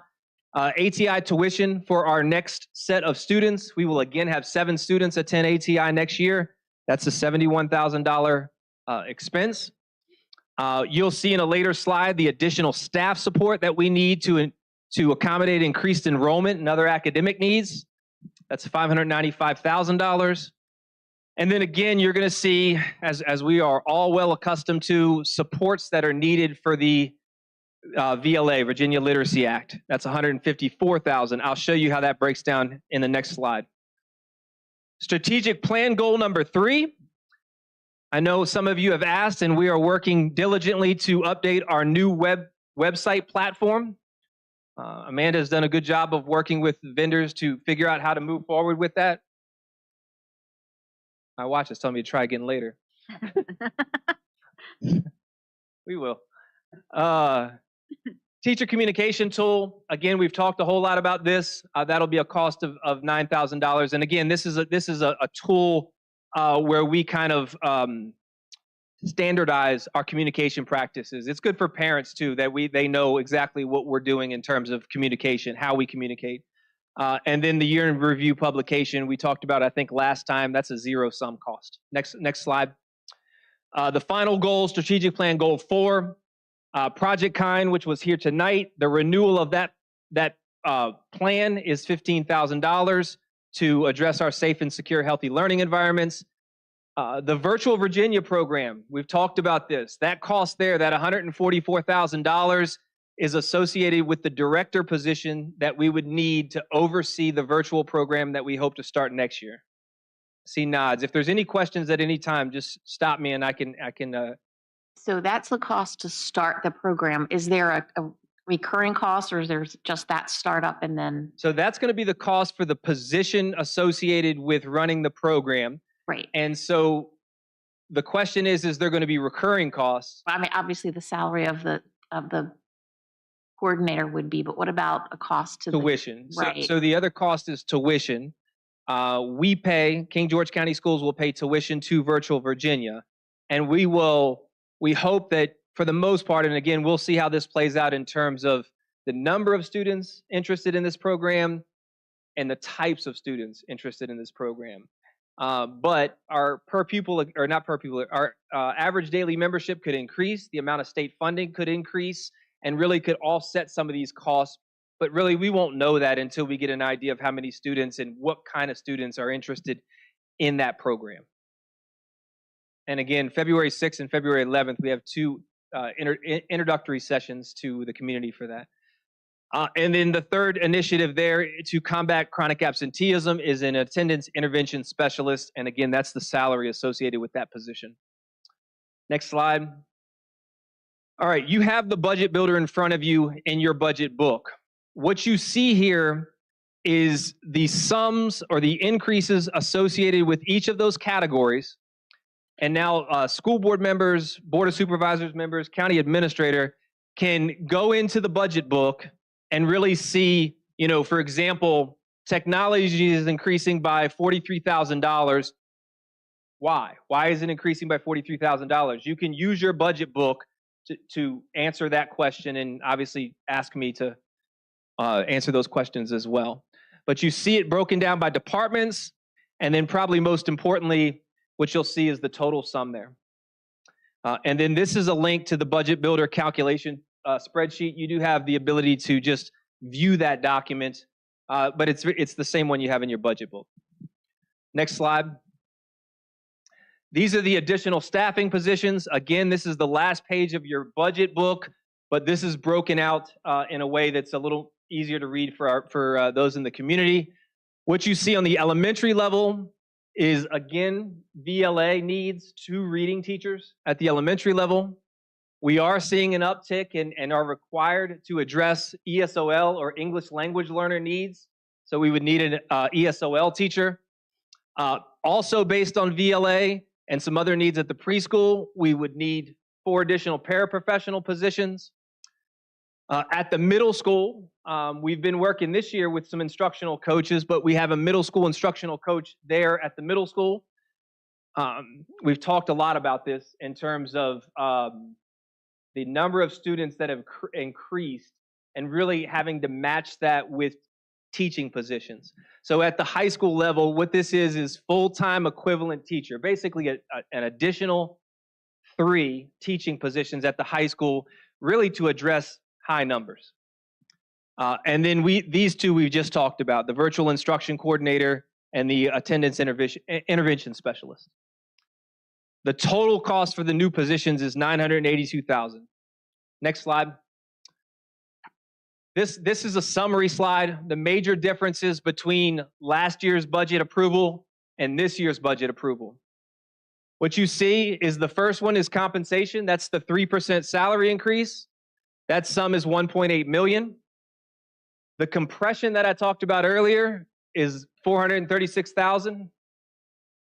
The health insurance renewal rate of 20% right now is $1.1 million once we plug it into our current employees.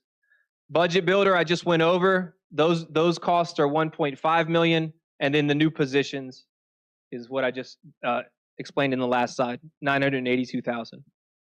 And if at any time you have any questions, you can stop and next slide. All right, so this is the revenue and expenditures, and again, this is using the calc tool from the state. Next slide. All right, revenue summary. So this is our current budget year, FY25. All right, this is our current budget, total budget with state, federal, and local revenue sources is $64 million. This is what we're operating off of right now. Currently, all we have is the governor's recommended budget, which came out December 18th. The reason this is blank is because what we will get next is the General Assembly's budget.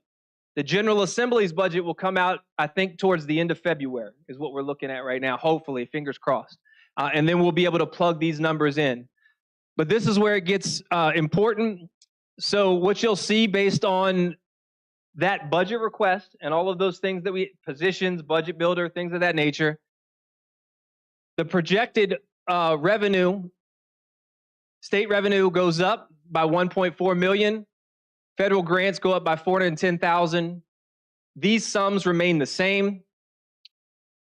And this number right here, 4.1 million, based on everything that is in the budget right now, is the request from the local government, is our request to our Board of Supervisors.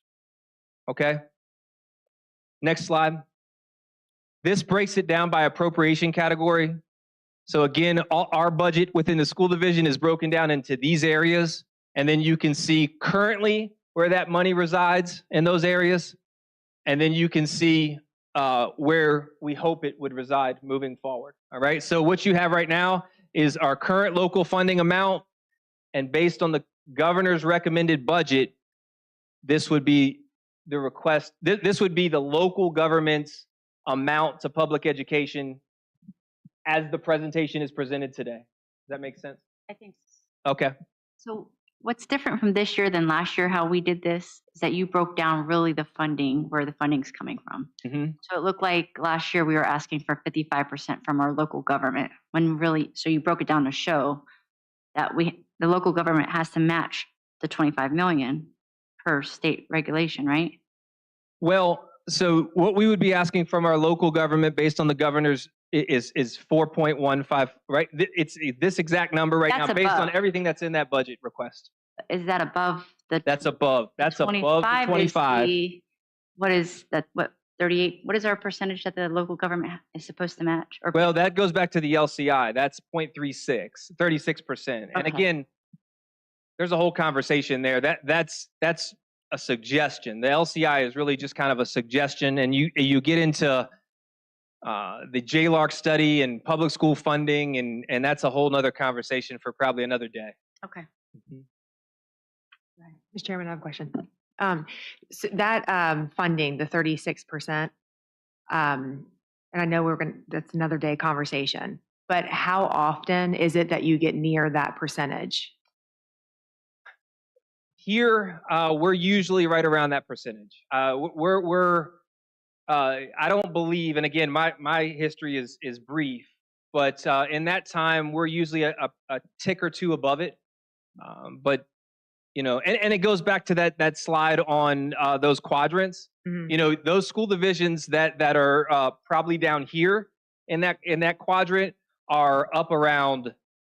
I mean, they may be 10 percentage points easily, 10, 15 percentage points above the local composite index down here. Those school divisions up here are meeting the local composite index, but just meeting it.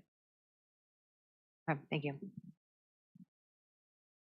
And I think that's the final slide before questions. So I can take any additional questions. Again, you know, I know that's a lot to digest right now. This is just an overview. This is just providing you guys the tools and the information to probably dig a lot deeper and be prepared to answer other questions. There's a lot that we have to discuss, healthcare, things of that nature. So you will have the budget book now. I'm always available and am happy to answer any questions as they will pop up here in the next probably months. The public hearing? The public hearing will be our next board meeting, which is February 10th. Is that correct? February 10th. Yeah. 2 weeks away. So we have our homework to do before then. Yeah. Well, yeah, I'm here for you too. So when you go, I just want to make sure because I'll end up going back home and talking to somebody.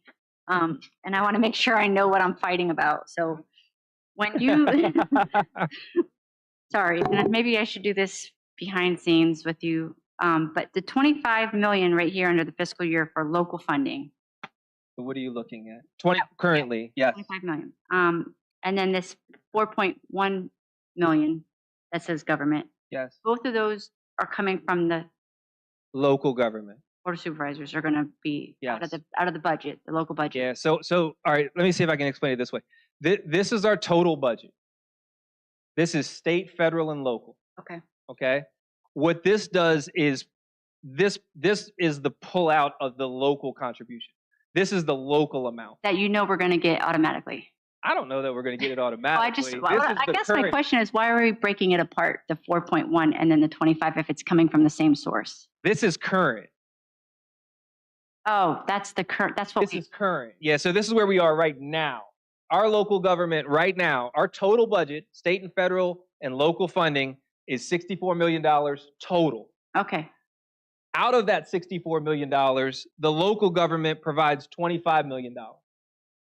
If you take that entire presentation and all of those positions and healthcare include everything that was presented there, and you plug it into the state calc tool, then the state calc tool is currently built around the governor's budget.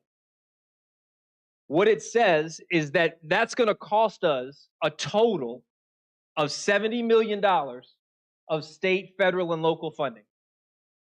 Out of that $70 million, the request is for $29 million of it to be local funding. That's a difference of $1.1 million. And so the request from the school board right now today, again, you guys approved this and everything else, but if we were doing this today, then we would be asking our local board of supervisors for an additional $4.1 million of local funding. Over last year. Over last year.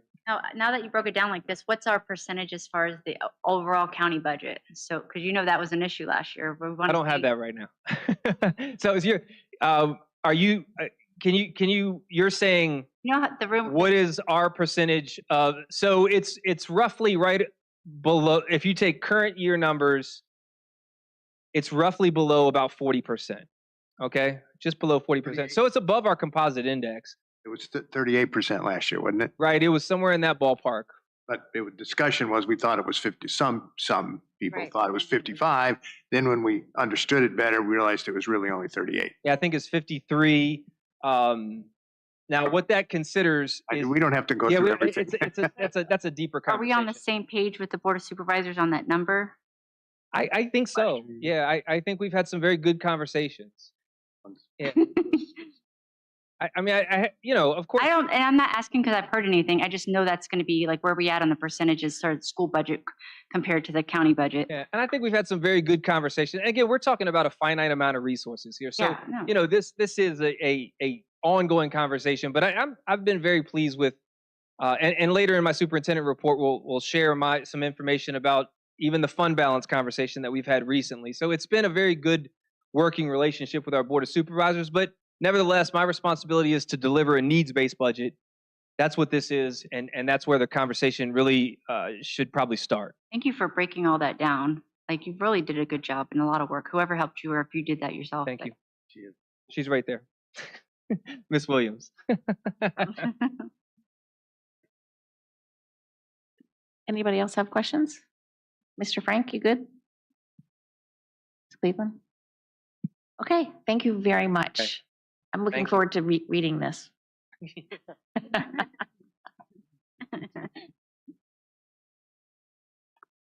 Okay, next on the agenda, we have our student rep comments. Thank you, Chad.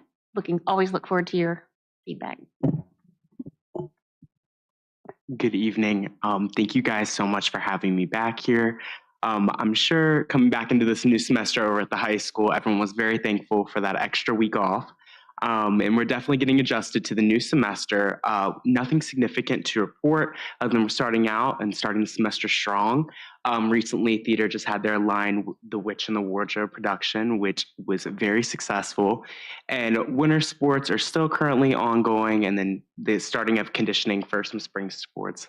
But other than that, I do not have anything significant to report. Thank you. Thank you very much.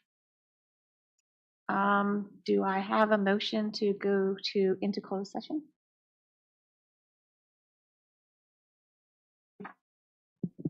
I move that pursuant to State Code Section 2.2-3712A of the Code of Virginia, I move that the board convene in a closed meeting to review hires, substitutes, resignations, stipends, and employee performance and discipline as permitted under 2.2-3711A, number 1 of the Code of Virginia. Second. All those in favor? Aye. Aye. Chair votes aye. We are now in closed session.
return to open session. I move that the King George County School Board return to open session and certify that pursuant to State Code Section 2.2-3712D, only public business matters lawfully exempted from open meeting requirements under this chapter, and only such public business matters as were identified in the motion by which the closed meeting was convened were heard, discussed, or considered in the meeting by the public body. Second. Uncertified. All in favor? Certified. Aye. Aye. Aye. George votes aye. What I just said. Motion passes. And now I need a motion for actions resulting from the closed meeting. I'm sorry, do we have a motion to approve the personnel as presented? I make a motion that we approve the personnel as presented. Second. Motion made and seconded. All in favor? Aye. Aye. Chair votes aye. Motion carries. Okay, next we have our consent agenda to review. Has everybody had a chance to look at those? They were, one's the organizational and one was the regular meeting. Is there any comments or whatever, or can we just approve them? Both. I make a motion that we approve the consent agenda, the meeting minutes as presented. Second. All in favor? Aye. I think we need to say what both Dates. maybe.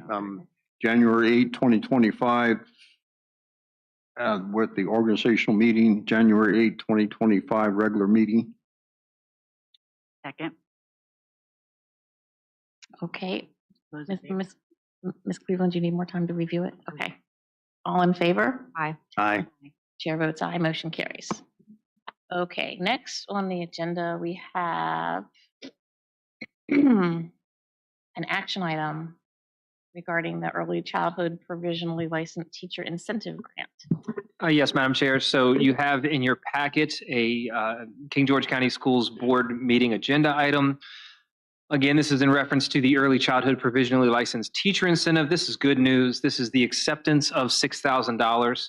The Virginia Department of Education has awarded King George County Schools with grant funds in the amount of $6,000 for our Early Childhood Provisionally Licensed Teacher Incentive Program. We would like the school board to accept these funds so that we can allow our provisionally licensed teachers and early childhood preschool teachers with funds for their coursework and associated fees necessary to become a fully licensed early childhood teacher.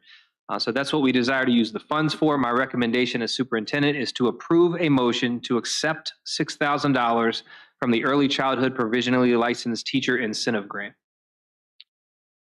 Make a motion to approve superintendent's recommendation to approve a motion to accept $6,000 from the Early Childhood Provisionally Licensed Teacher Incentive. Second. All in favor? Aye. Aye. Chair votes aye. Motion carries. And then next we have another action item for the intervention contract renewal. Yes, Madam Chair. So you will have in your packet, again, a board document to review. This is before you because the purchase requisition is in excess of $50,000. So any expense in excess of $50,000 we have to bring towards you. The reason it is above $50,000 is because of a delayed invoice. So if you look below, this is a contract that we have traditionally had. This is a contract with a company that we use for our cybersecurity and making sure that no nefarious activities occur on our network. And what happened was that they delayed the December payment. So if you look at that purchase requisition form, I think it's like the second or third piece of paper there, you can see the December invoice for $7,000, $7,000 and some change, and then our traditional payment of $44,000, which covers 6 months of that contract. So because the company billed us for the 6-month contract and also the December invoice, it caused the sum to go over $50,000. So this evening, I would request, make a recommendation to approve a motion to issue a purchase order in the amount of $51,471 for the service through June 2025. I make a motion that we approve the motion to issue a purchase order in the amount of $51,471 for the service through June 2025. Second. Any discussion? Mr. Chairman, I have a question. Yes.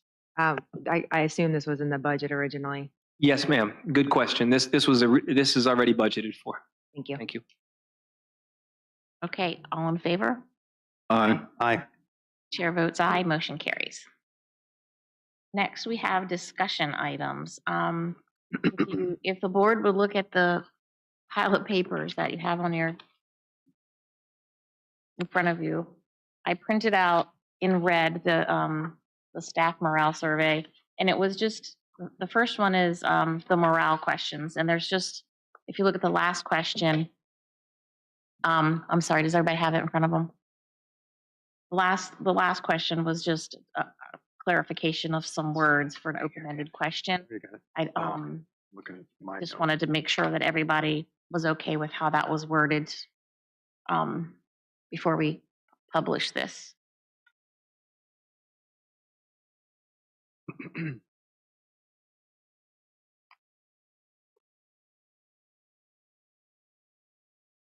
And just give it just a minute, okay?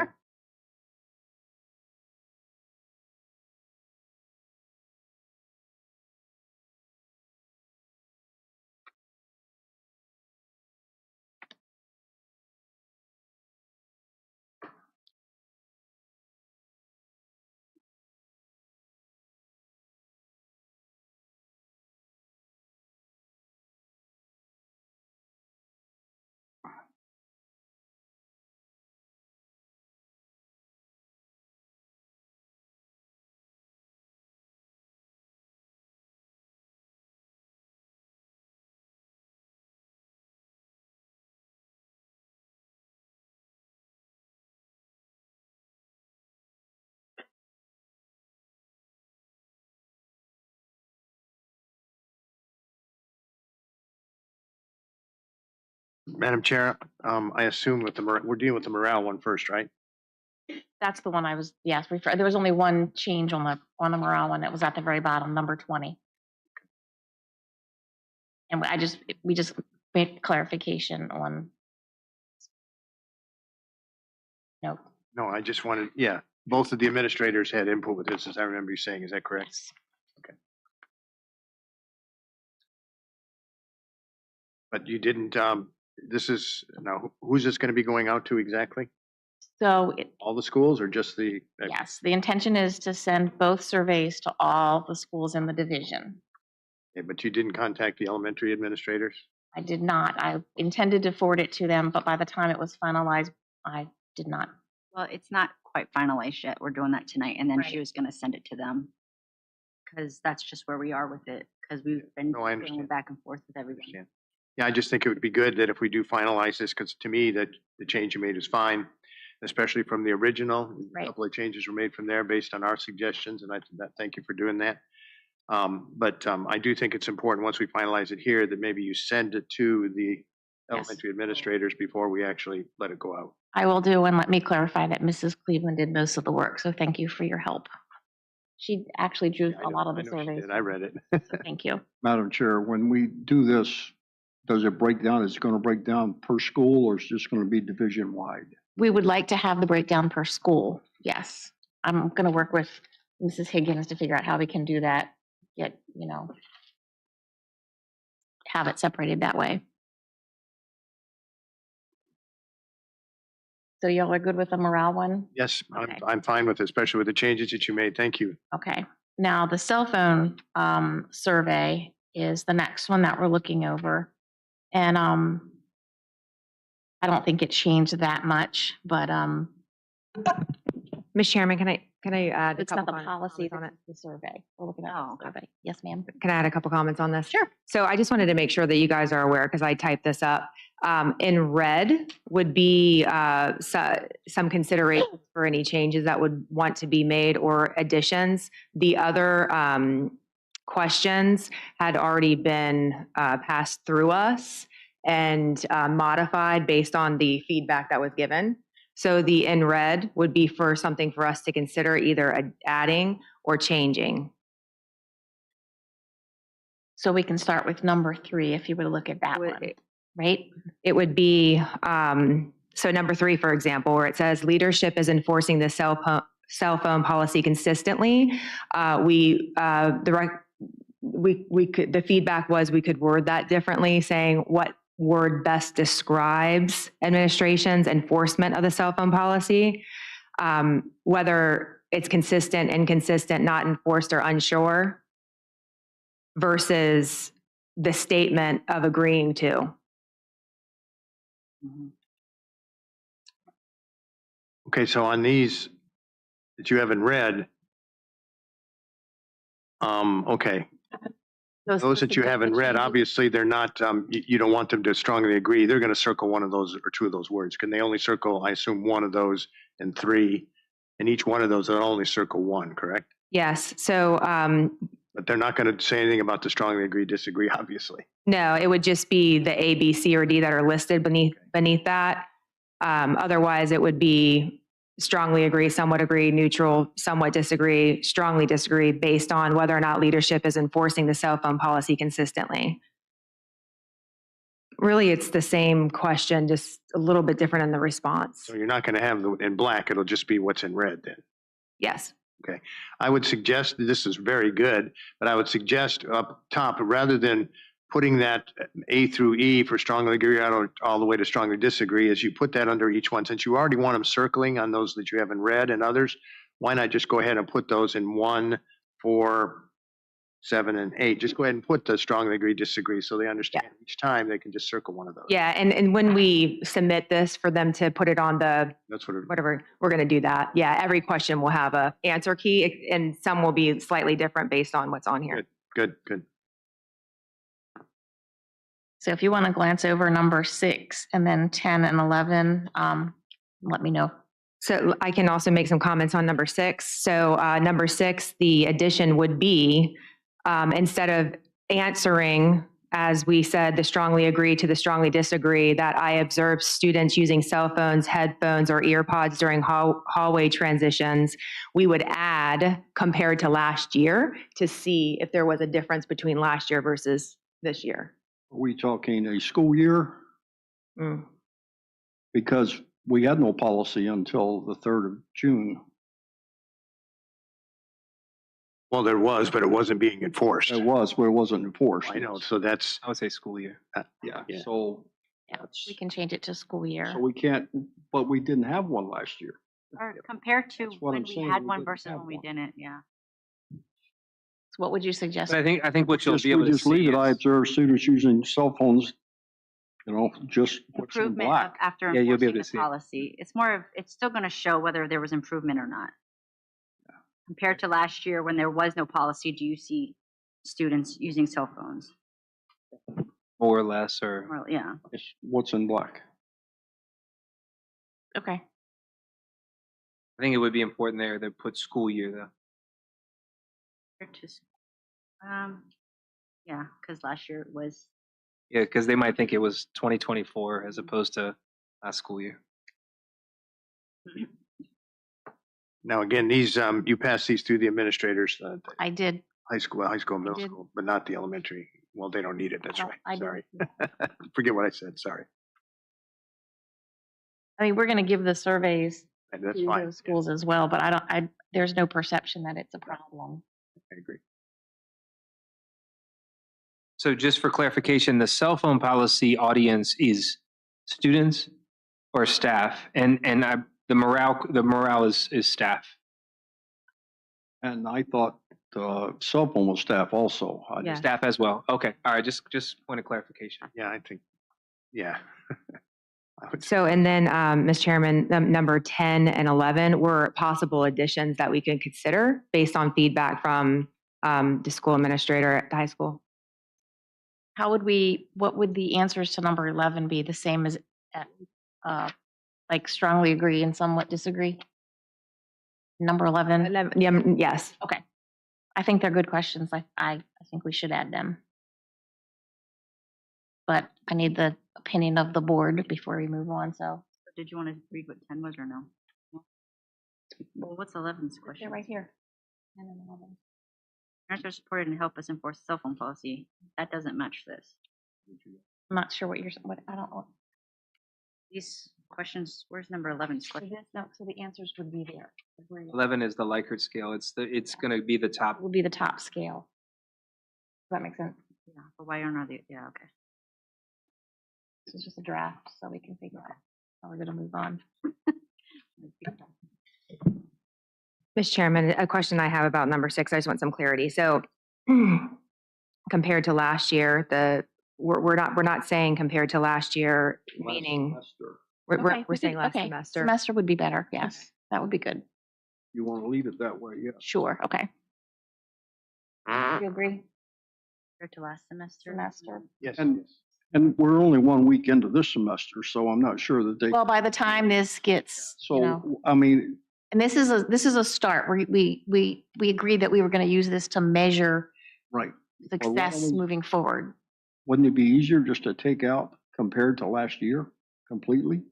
Well, you could say something along the lines from the beginning of instituting the new cell phone policy. Then ask Till the question. now. Okay, I think what you're. In other words, you see what I'm saying? That would You show already know that. From the beginning until now. from the yes. beginning of instituting the new cell phone policy until now, then you ask the question. Would that be helpful? There you go. Got that? Yeah. All right, thank you.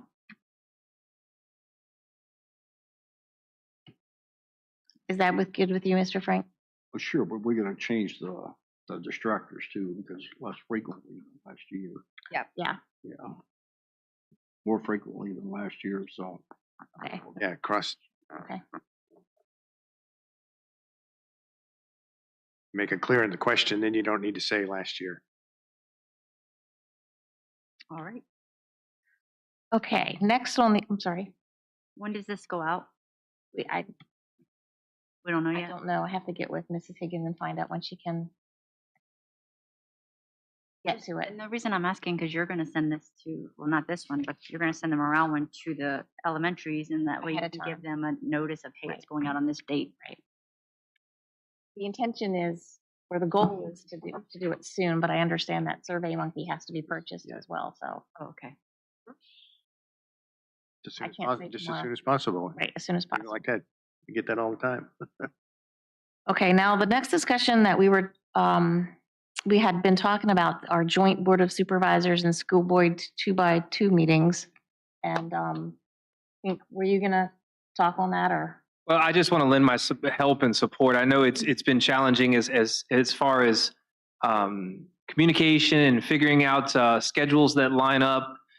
So we had talked about it a little bit in our meeting, and if there's anything that I can do and seeing if I can call members of the Board of Supervisors, mesh that with you guys and your schedule, I just want to express that I'm happy to help. I think in terms of timing, usually in the past, right now, as we've presented this budget, this is going to be a very important time to work with our Board of Supervisors and see if we can sit down and discuss the budget book and things of that nature. I know we've all been trying to do that, but it's been challenging with everyone's calendar. So I just wanted to lend my help if in any way I could. So the suggestion would be to first partner up with your district representative. So, you know, my counterpart of the James Madison District and then one other person. So there'll be 2 Board of Supervisors, 2 school board members, and then you and Mr. Smolnick. Okay. I would love for you to assist with that because I think you have a better connection with the Board of Supervisors. So I'll do my Thank you. best. I'll do my Thank you. best. Thank you. And now are we prepared to talk about athletic eligibility? Yes, Madam Chair, I just wanted to provide an update. So this discussion item stemmed from a conversation we were having about really bridging the gap between middle school athletic eligibility and high school athletic eligibility, and recognizing that we have a hole right now. We have a hole between the 8th and 9th grade year. So more specifically, and I'll tell you, I had a wonderful meeting with both principals at the secondary level, middle and high, and both athletic directors at the middle and high level. Also, Mrs. Fisher, who manages our code of conduct and our athletic code of conduct, and Dr. Wright was in that meeting as well. I was very pleased to hear that we were all really in consensus on recognizing the concern that the board had about that hole and addressing it. Currently, I think there's a very thorough process at the middle school level that has a very high frequency. The athletic director there does a very good job of checking grades, making sure students are academically eligible to participate in athletics, and does a job there that I was very pleased to hear when we had the meeting. On the high school level, we follow VHSL guidelines for a 4x4 block schedule, which is what we're on. Our students have 4 classes a day. VHSL dictates that students have to pass 3 out of 4 classes the preceding semester in order to be eligible for the current semester. So through a lot of conversation and discourse with the middle school and the high school, we thought it was a very good idea to make sure that to bridge that gap between the 8th and 9th grade year, we take a look at the VHSL expectation, and on the it gets a little gray here, but VHSL says if you have 6, 7, or 8 classes in a day, you have to pass at minimum 5 of those. So what we agreed on in that meeting and what we would like to deliver to the board and ultimately get put into our athletic code of conduct is the expectation that our middle school students, outside of the rigorous grades that they check every day, they still have to be academically eligible 6th, 7th, and 8th grade right now, and that process is working quite well. But in order for you to move from the 8th grade year to the 9th grade year, you would have had to have passed 5 classes, as is the VHSL expectation, to be eligible your 9th grade year. You remember, VHSL says you have, quote unquote, a blank slate. You can come into the 9th grade year, doesn't matter what grades you had at the middle school, you start off with automatic eligibility. I can tell you that our middle school principal, high school principal, everyone in that meeting was very interested in supporting our students through that entire 8th grade year so that they remain academically and athletically eligible when 9th grade starts.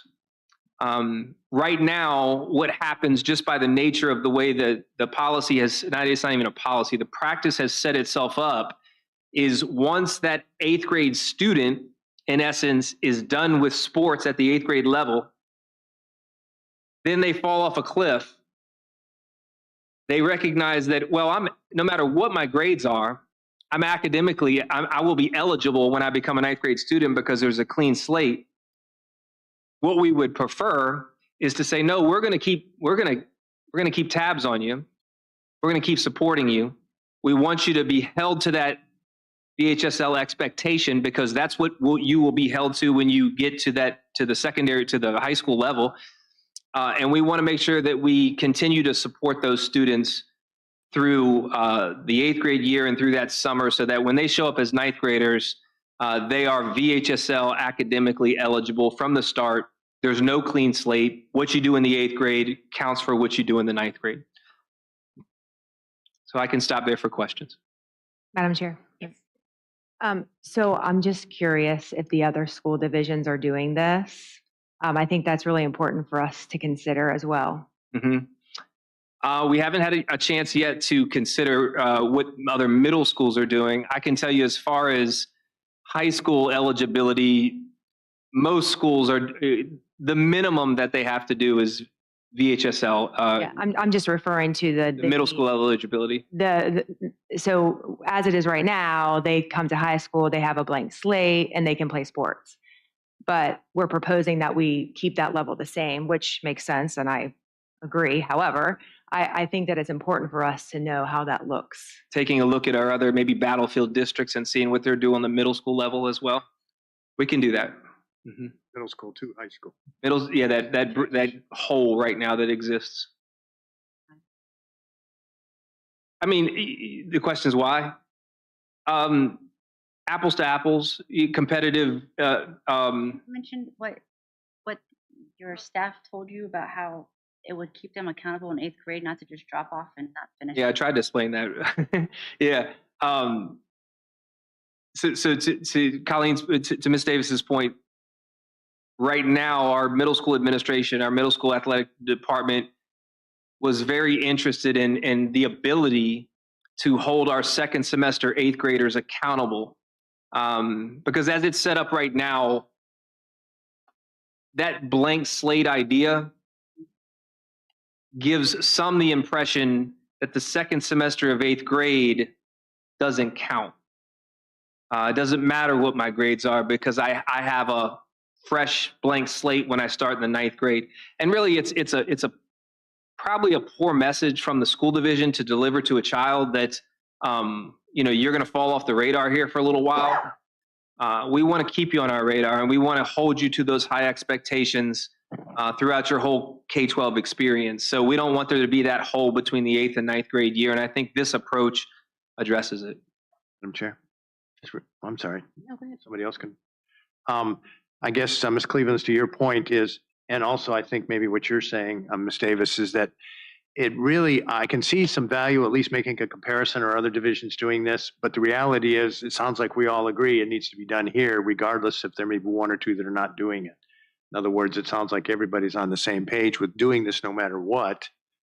But we can still find out if other divisions around it are doing it. To me, the only way that would come into play is if somebody, say, failed in 8th grade here and they wanted to play football in 9th grade and they found out that Caroline County or somebody else, they do a clean slate. It'd be difficult, obviously, because of the residency requirements.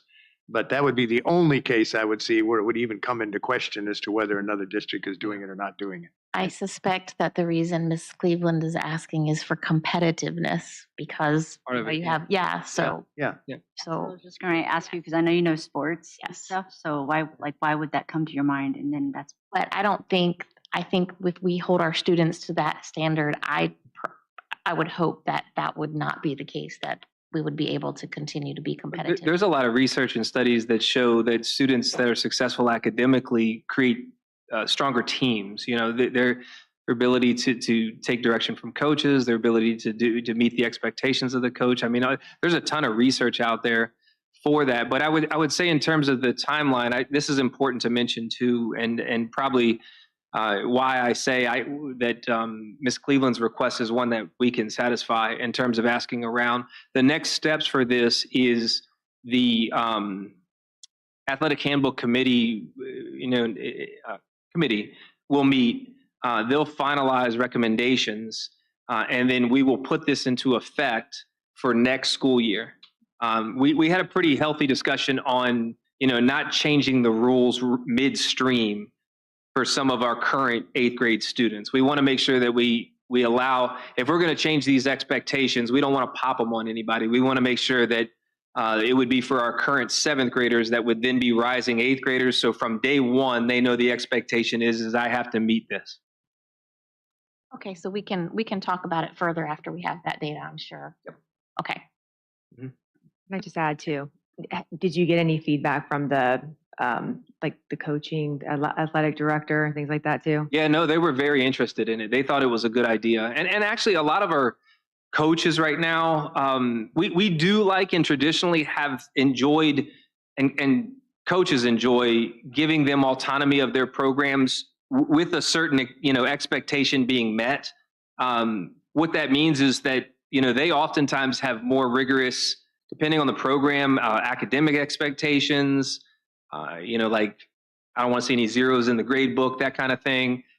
Discipline expectations are one that oftentimes is if you're representing this team, then you're representing, so we usually set kind of a minimum expectation, but in talking to coaches, athletic directors, that minimum expectation is something that they're comfortable with. Mm-hmm. And then this would go not be in effect for 8th graders right now for 9th grade. It would be for the next. So they would have time to. Yes. So it's fair if that we're going to change these expectations that we give everybody the opportunity to have a full year to meet them. So if we change them right now, we would be telling an 8th grader that's starting their second semester, we're going to hold you accountable for classes last semester that you didn't really understand this expectation for. We didn't think that was fair.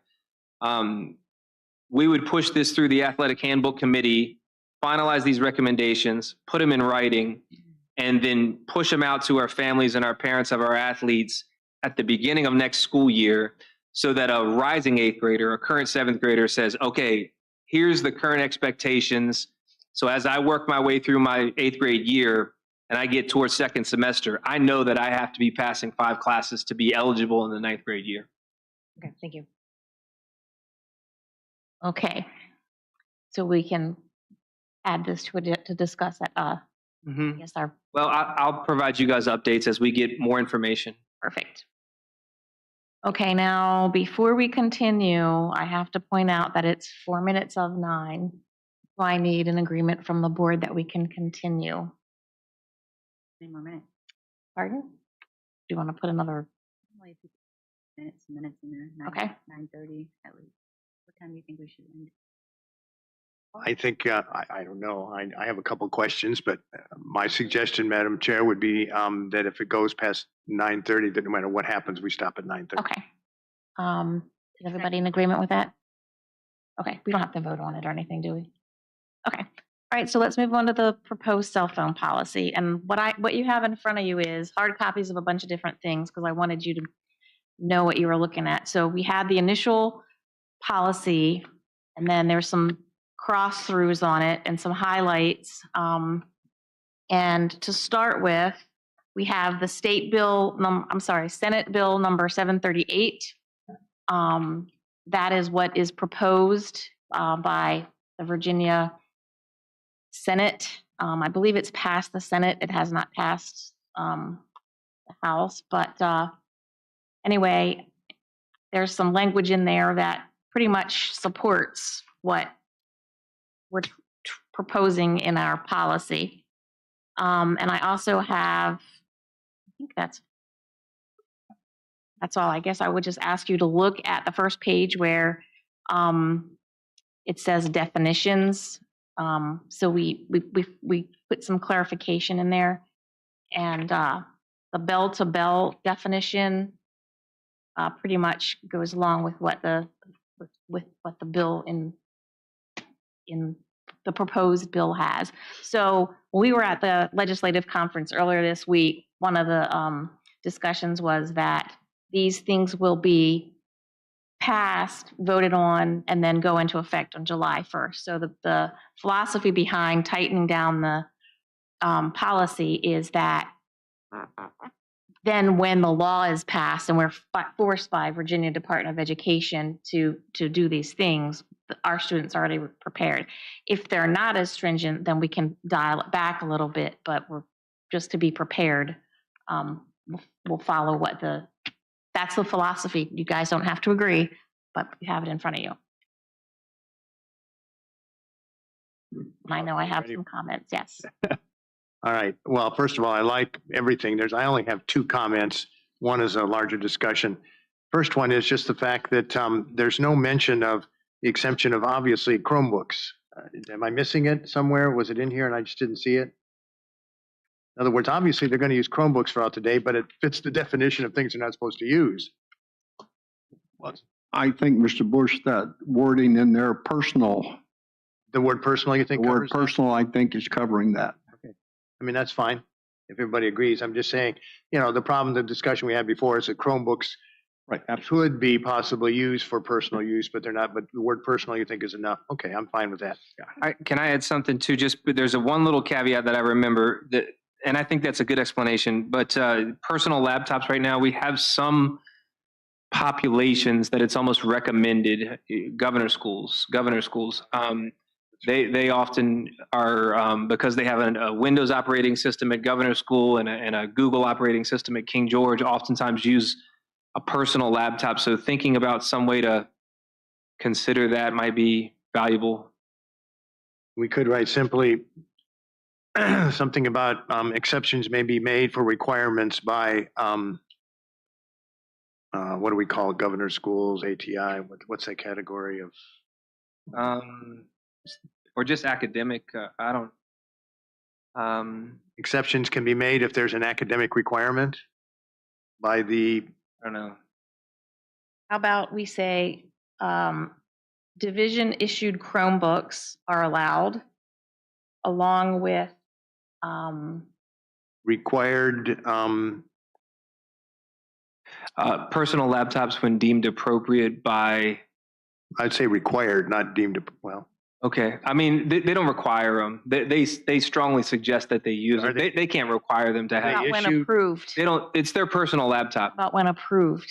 When approved. Yeah, that's good. Yeah. when approved Approved by by- administration. Okay. Are we going to do when approved by administration or when approved by the governor's school? That's what I'm saying, is if there was a category, governor school, Chesapeake, ATI, we have 3 of them. I don't know what the category. of those Programs, schools. There's a name I'm missing. What is it? regional programs. Regional programs? Regional There we go. programs. There you go. That's Thank the you, word. guys. Thank you. I knew there was a word. So yeah, except for regional programs. All right, so It's also going to be important to note on there, and I don't know how to say this, but that it's used for, academic purposes, because they might approve it for use for For academic, academics, right? for Yeah, when academic, used for I'll just add that right at the end. must be used for academic purposes for all regionals. Exceptions may be made for regional schools when used specifically for academic purposes. And the governor's school has policy that states that Follows. those students have to follow their home school regarding computers. Good. Okay, then on the next page, I changed the last sentence in the expectations. Failure to comply with this expectation will result in disciplinary action. And then I just crossed out all the consequences because the disciplinary action is listed in the code of conduct from last year. Yeah, I have. And we also aren't in the business of signing disciplinary action, so. I actually have a copy of for the code of I conduct. think Ms. Fisher gave you guys an email too that That's just the was email. pretty The good. actual document is. Madam Chair. Yes, sir. Those infractions, disciplinary infractions that are in the code of conduct right now talk about 1 day ISS, 2 days ISS, and this new Senate bill specifically states that a student cannot be taken out of the classroom.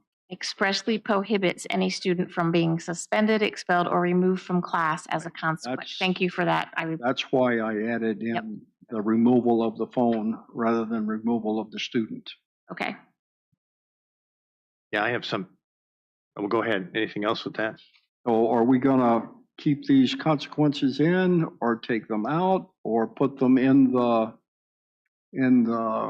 code of conduct? If I can make a suggestion, again, I know I've said this so many times, I just really feel consequences, the policy is very important for us as a board to make, but I think the consequences should be up to the, in the code of conduct and up to the principals. But I agree with you that something needs to reflect the law that's about to go into effect, that they can't be removed from class. I don't disagree with that.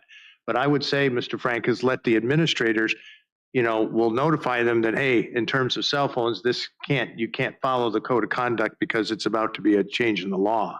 But let them make that consequence and not us. I understand in my research for this, I went through the original phone policy that King George had, and consequences were in that.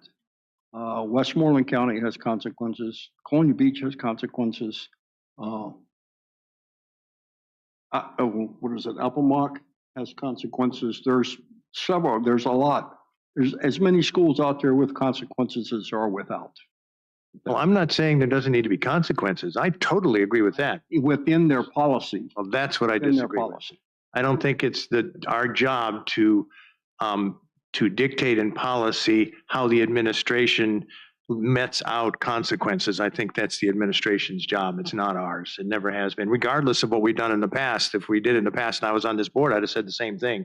And not even about cell phone, but about any time in a policy that we begin to dictate what we want the administrators to do as far as consequences.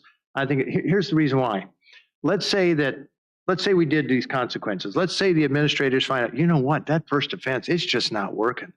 And you know what? And they get together, maybe some talks with the teachers and another administrators or whatever, and say, let's change that. They could change that in the code of conduct rather than coming back to us and changing the whole policy again.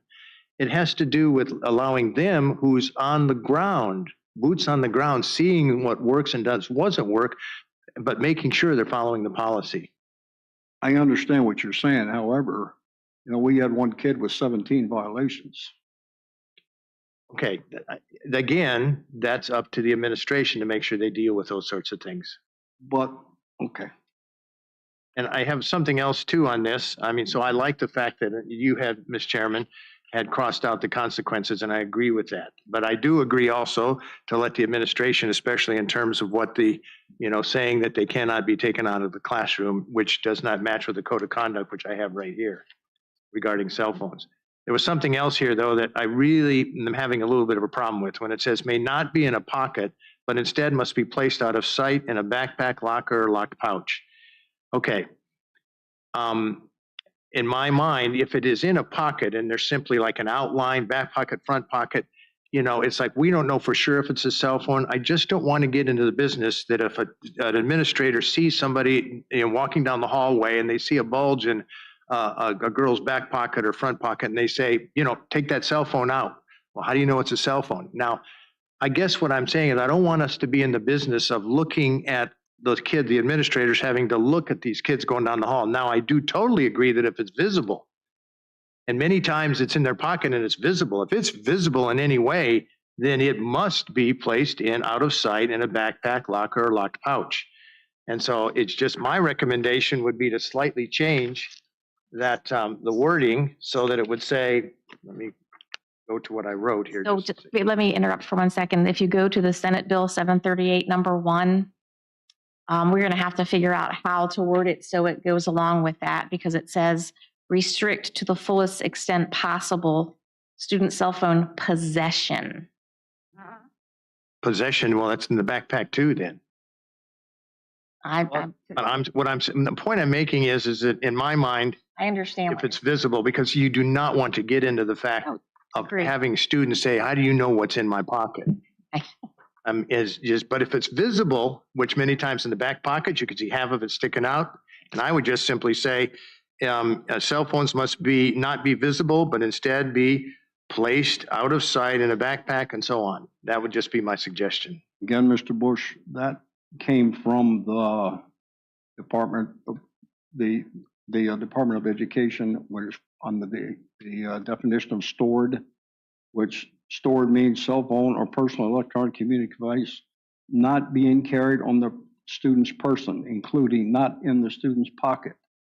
Options school division may choose to define as storage options include, but are not limited to, in the student's backpack, in the student's locker, in a locked pouch, or in a designated place in the classroom. So that's... Totally agree, but I don't think okay, we do not know, if we cannot see the cell phone, we do not know that that's a cell phone.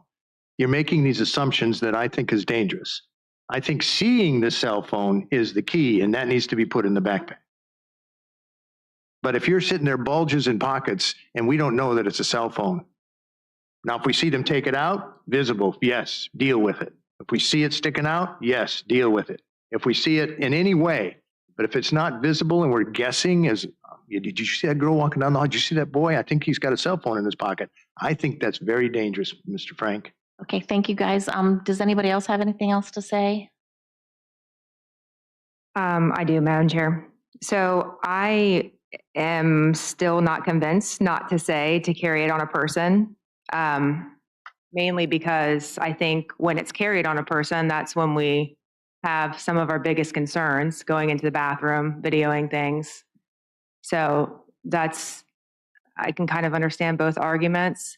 And I didn't really look at the executive order that much, so I don't know what it says in there. What's going to come down in July?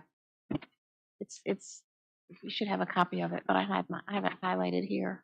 I'm going to look at it. I think we probably still going to have more discussion about it to clarify, but in the interest of time, and we have a couple more agenda items. Mrs. Davis, do you have anything to add? Are we going to be discussing this again at another meeting? I don't know. I don't know that we can come to an agreement tonight. No, we're not going to. So your suggestion is that we put this for discussion at the next board meeting, Madam Chair? What's the will of the board? How are we, can we, I thought that the way it was written, everybody agreed, other than we took the consequences off. And that's what went forward until we got from the government what they expected. Here's what confuses the tar out of me is that why can the government, the Board of Education, legislation, all that tell us what our consequences can be? But I don't want us to tell them what the consequences, because I think you made a good point. And we'll keep having to change it when it doesn't work. So that was a good call out. Maybe we can tighten it up on what we would hope are the consequences if they keep going, what we can do then. But to say that we can't be a part of, like, hey, this is what we'd like to see the consequences be, that I don't agree with. But I agree with why you're saying leave it to them. Makes sense. And then and then the administration can come back. I just, Work it out. yeah, I'm not saying there shouldn't be consequences. There should be. I'm just saying to let them dictate, and then they can let us know what those are. Yeah, okay. But I guess as right now, what we told Mr. Frank at the last board meeting, and then is that we would make a decision today. right? And then we all were in agreement before we got here that we would agree that, as far as that we would go forward with what is written on here, except for the consequences. Well, we do have to make a few changes because of the Chromebooks and Okay. a couple other So things. amend the changes and then throw it in there. Madam Chair, there is also a change about the expectation for administrators, teachers, and other school personnel because they are having to need. Right, I added that at the end there. Please take a look at the last page, because there are times when staff will need to use laptops or cell phones and they're not instructing students, but they may be in front of students. I Like, saw that. That was, I thought that So- was good. Yes. Don't think, yeah, I don't think making it really tight and then if it's loosening it, I think that's confusing the kids. I think what you did, Mr. Frank, here is you defined and got more specific with what our expectations. And then give that to the admin and let them wrap that up with how they would. And then if it gets stricter than what we have, we can come back to the table and move forward. But anyways, yeah, so make the changes. okay, so the changes that I have are regarding personnel, electronic communication devices, and I'm going to say division-issued Chromebooks are allowed along with personal laptops when approved by regional program for academic purposes. And then I'm changing, just taking out the consequences, and I put that it will result in disciplinary action, period. Not to include suspension or. It's good, yeah.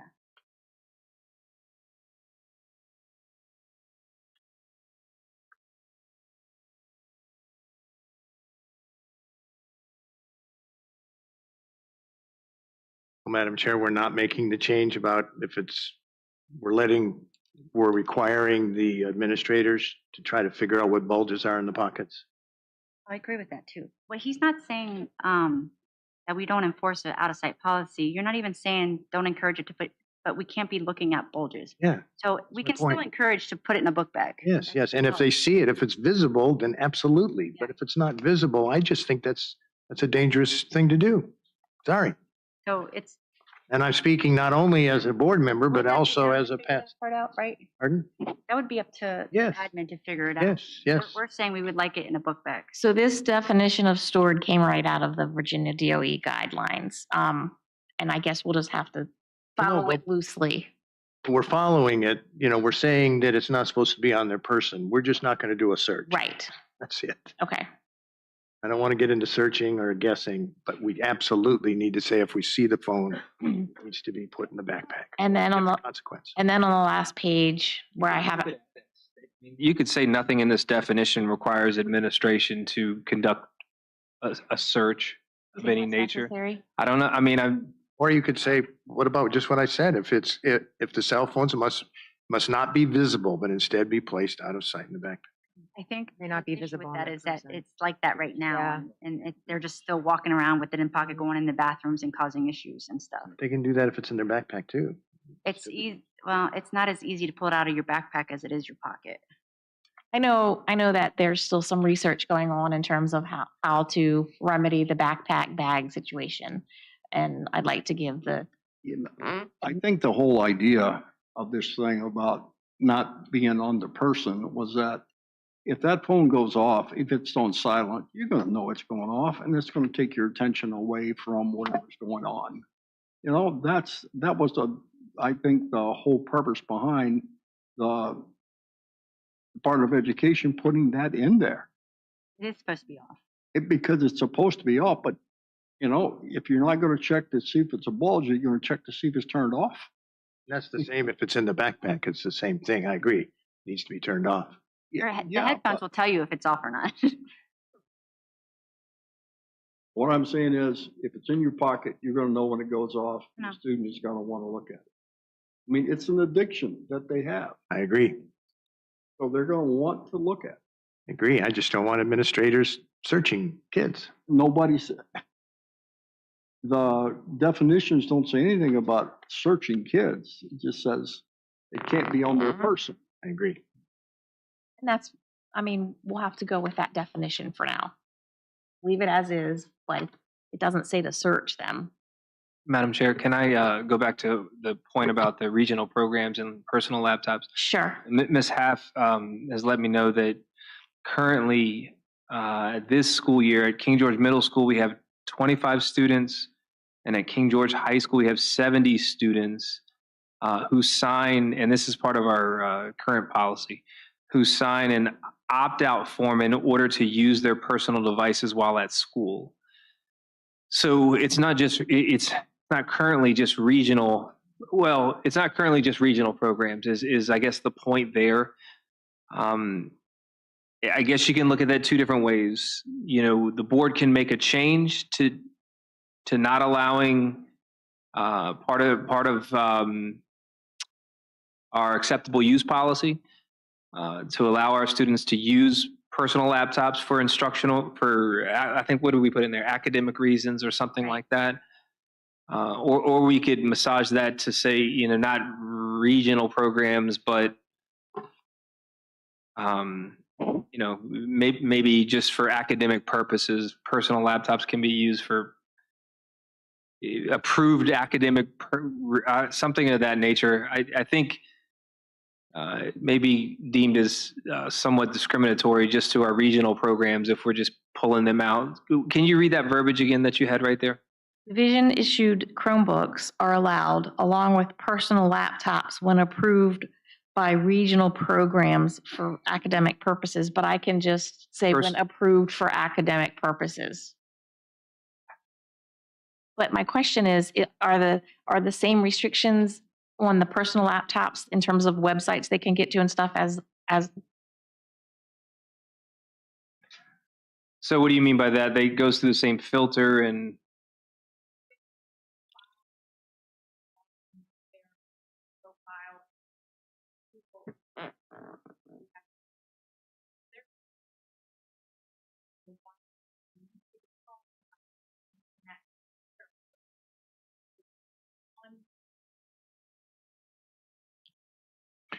I also have a solution.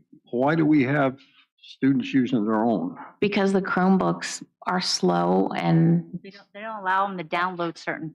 Yeah, Right. you want to come up? Hillary wouldn't mind speaking to that. I can understand for the governor's school, but She can speak to it. Yeah.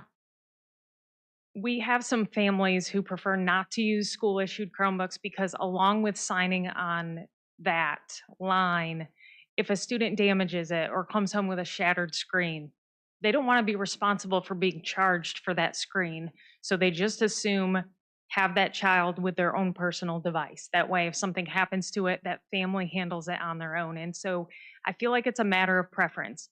As Ms. Huber said, there are some students, they want to use a MacBook.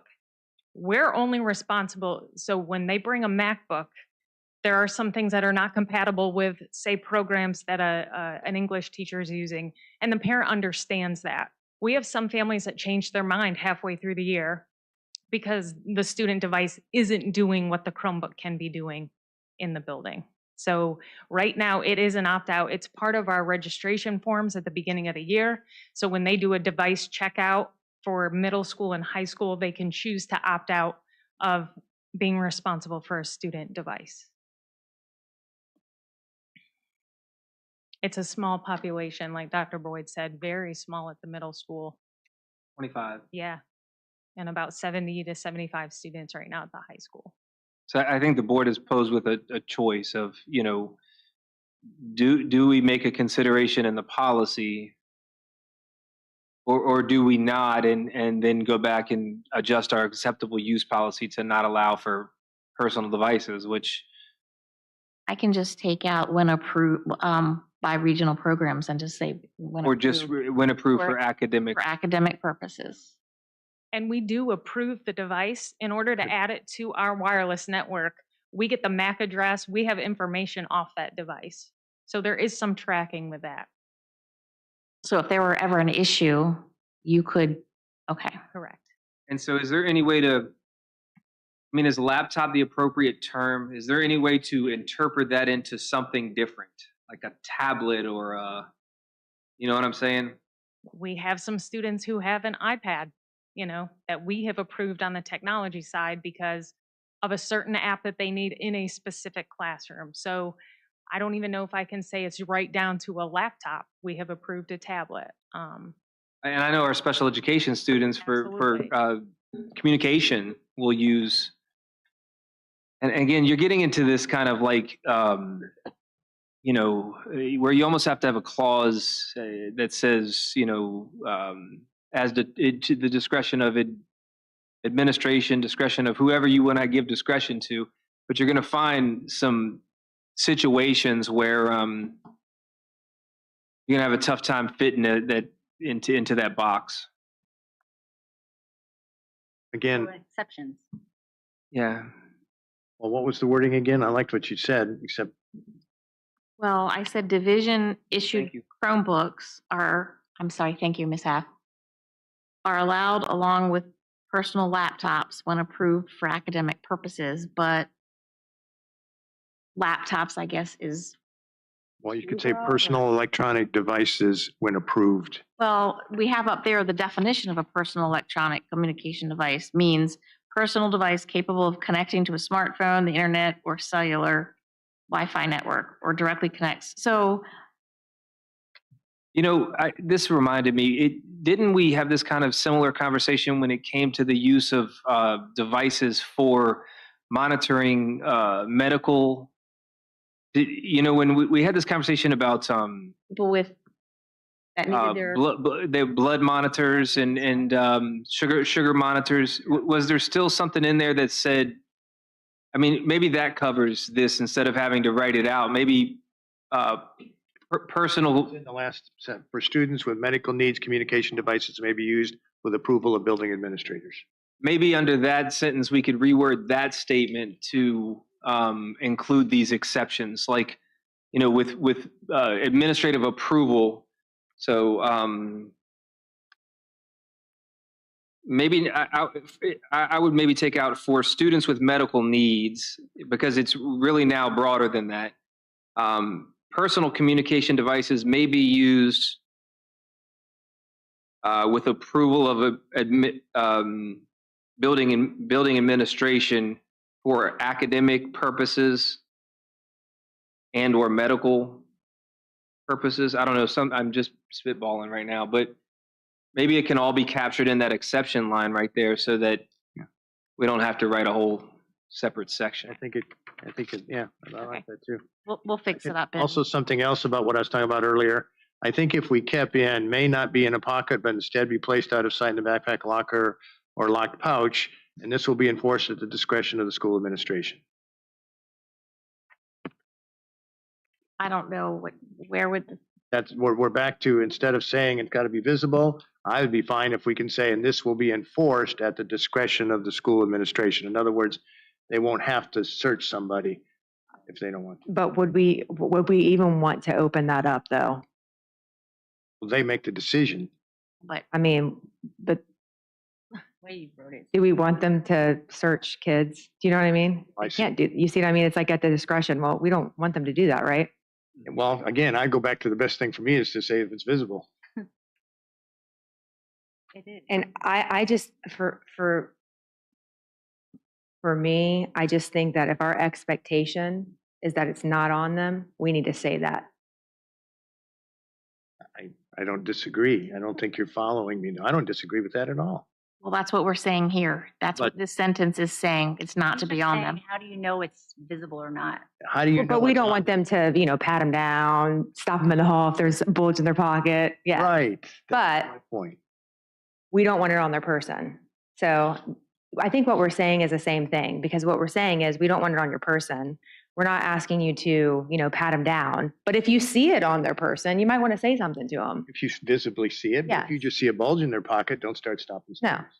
Okay, if that's understood by the administration and there's not an expectation that they're going to stop kids just because they see a bulge in their pockets, then I think it's fine. So we just need to figure out how we can say that appropriately in this policy without them thinking that they need to pat them down. But I don't think that we should take off that it should not be on the person. Because it's an expectation for everyone. I mean, if you read that sentence that paragraph about stored, the only invasive thing is including not in the student's pocket. And I would say 99% of the time, if it's in your back pocket, you're going to see it. Right? Yeah, you're going to visibly see it most of the time if it's in a student's So pocket. I don't know that that's not good enough. Like I said, this follows the guidelines that are written in the bill, so.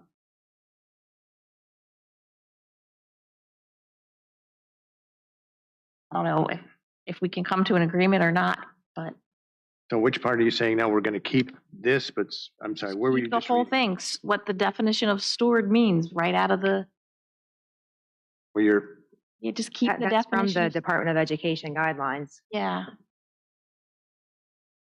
It doesn't say, but you think that's encouraging people? It perhaps we need to make a caveat to say, I think that's something along the lines of being visible. visible. Visible on a person's body. Visible. We don't want it on your body. So that's why I said if it's visible. So where would you like me to add that in that definition? That's what cell phones must not be visible, but instead be placed out of sight. I'm just joking. That's what I said. So instead of putting including not in a student's pocket, so take that out. You put cell phones must not be visible and let the administration decide whether the bulging is visible or whether they physically see it. Okay. I don't think that's what he wanted to cross out. I think so. Because I'm thinking you want to take off the device not carried on a student's person. You want to take that out too, or no?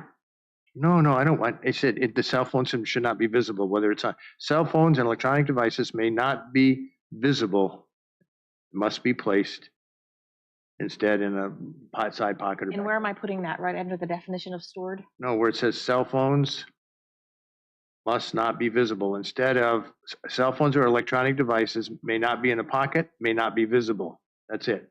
But if you do that, you're not following the Board of Education nor Senate. You don't have to follow the Board of Education.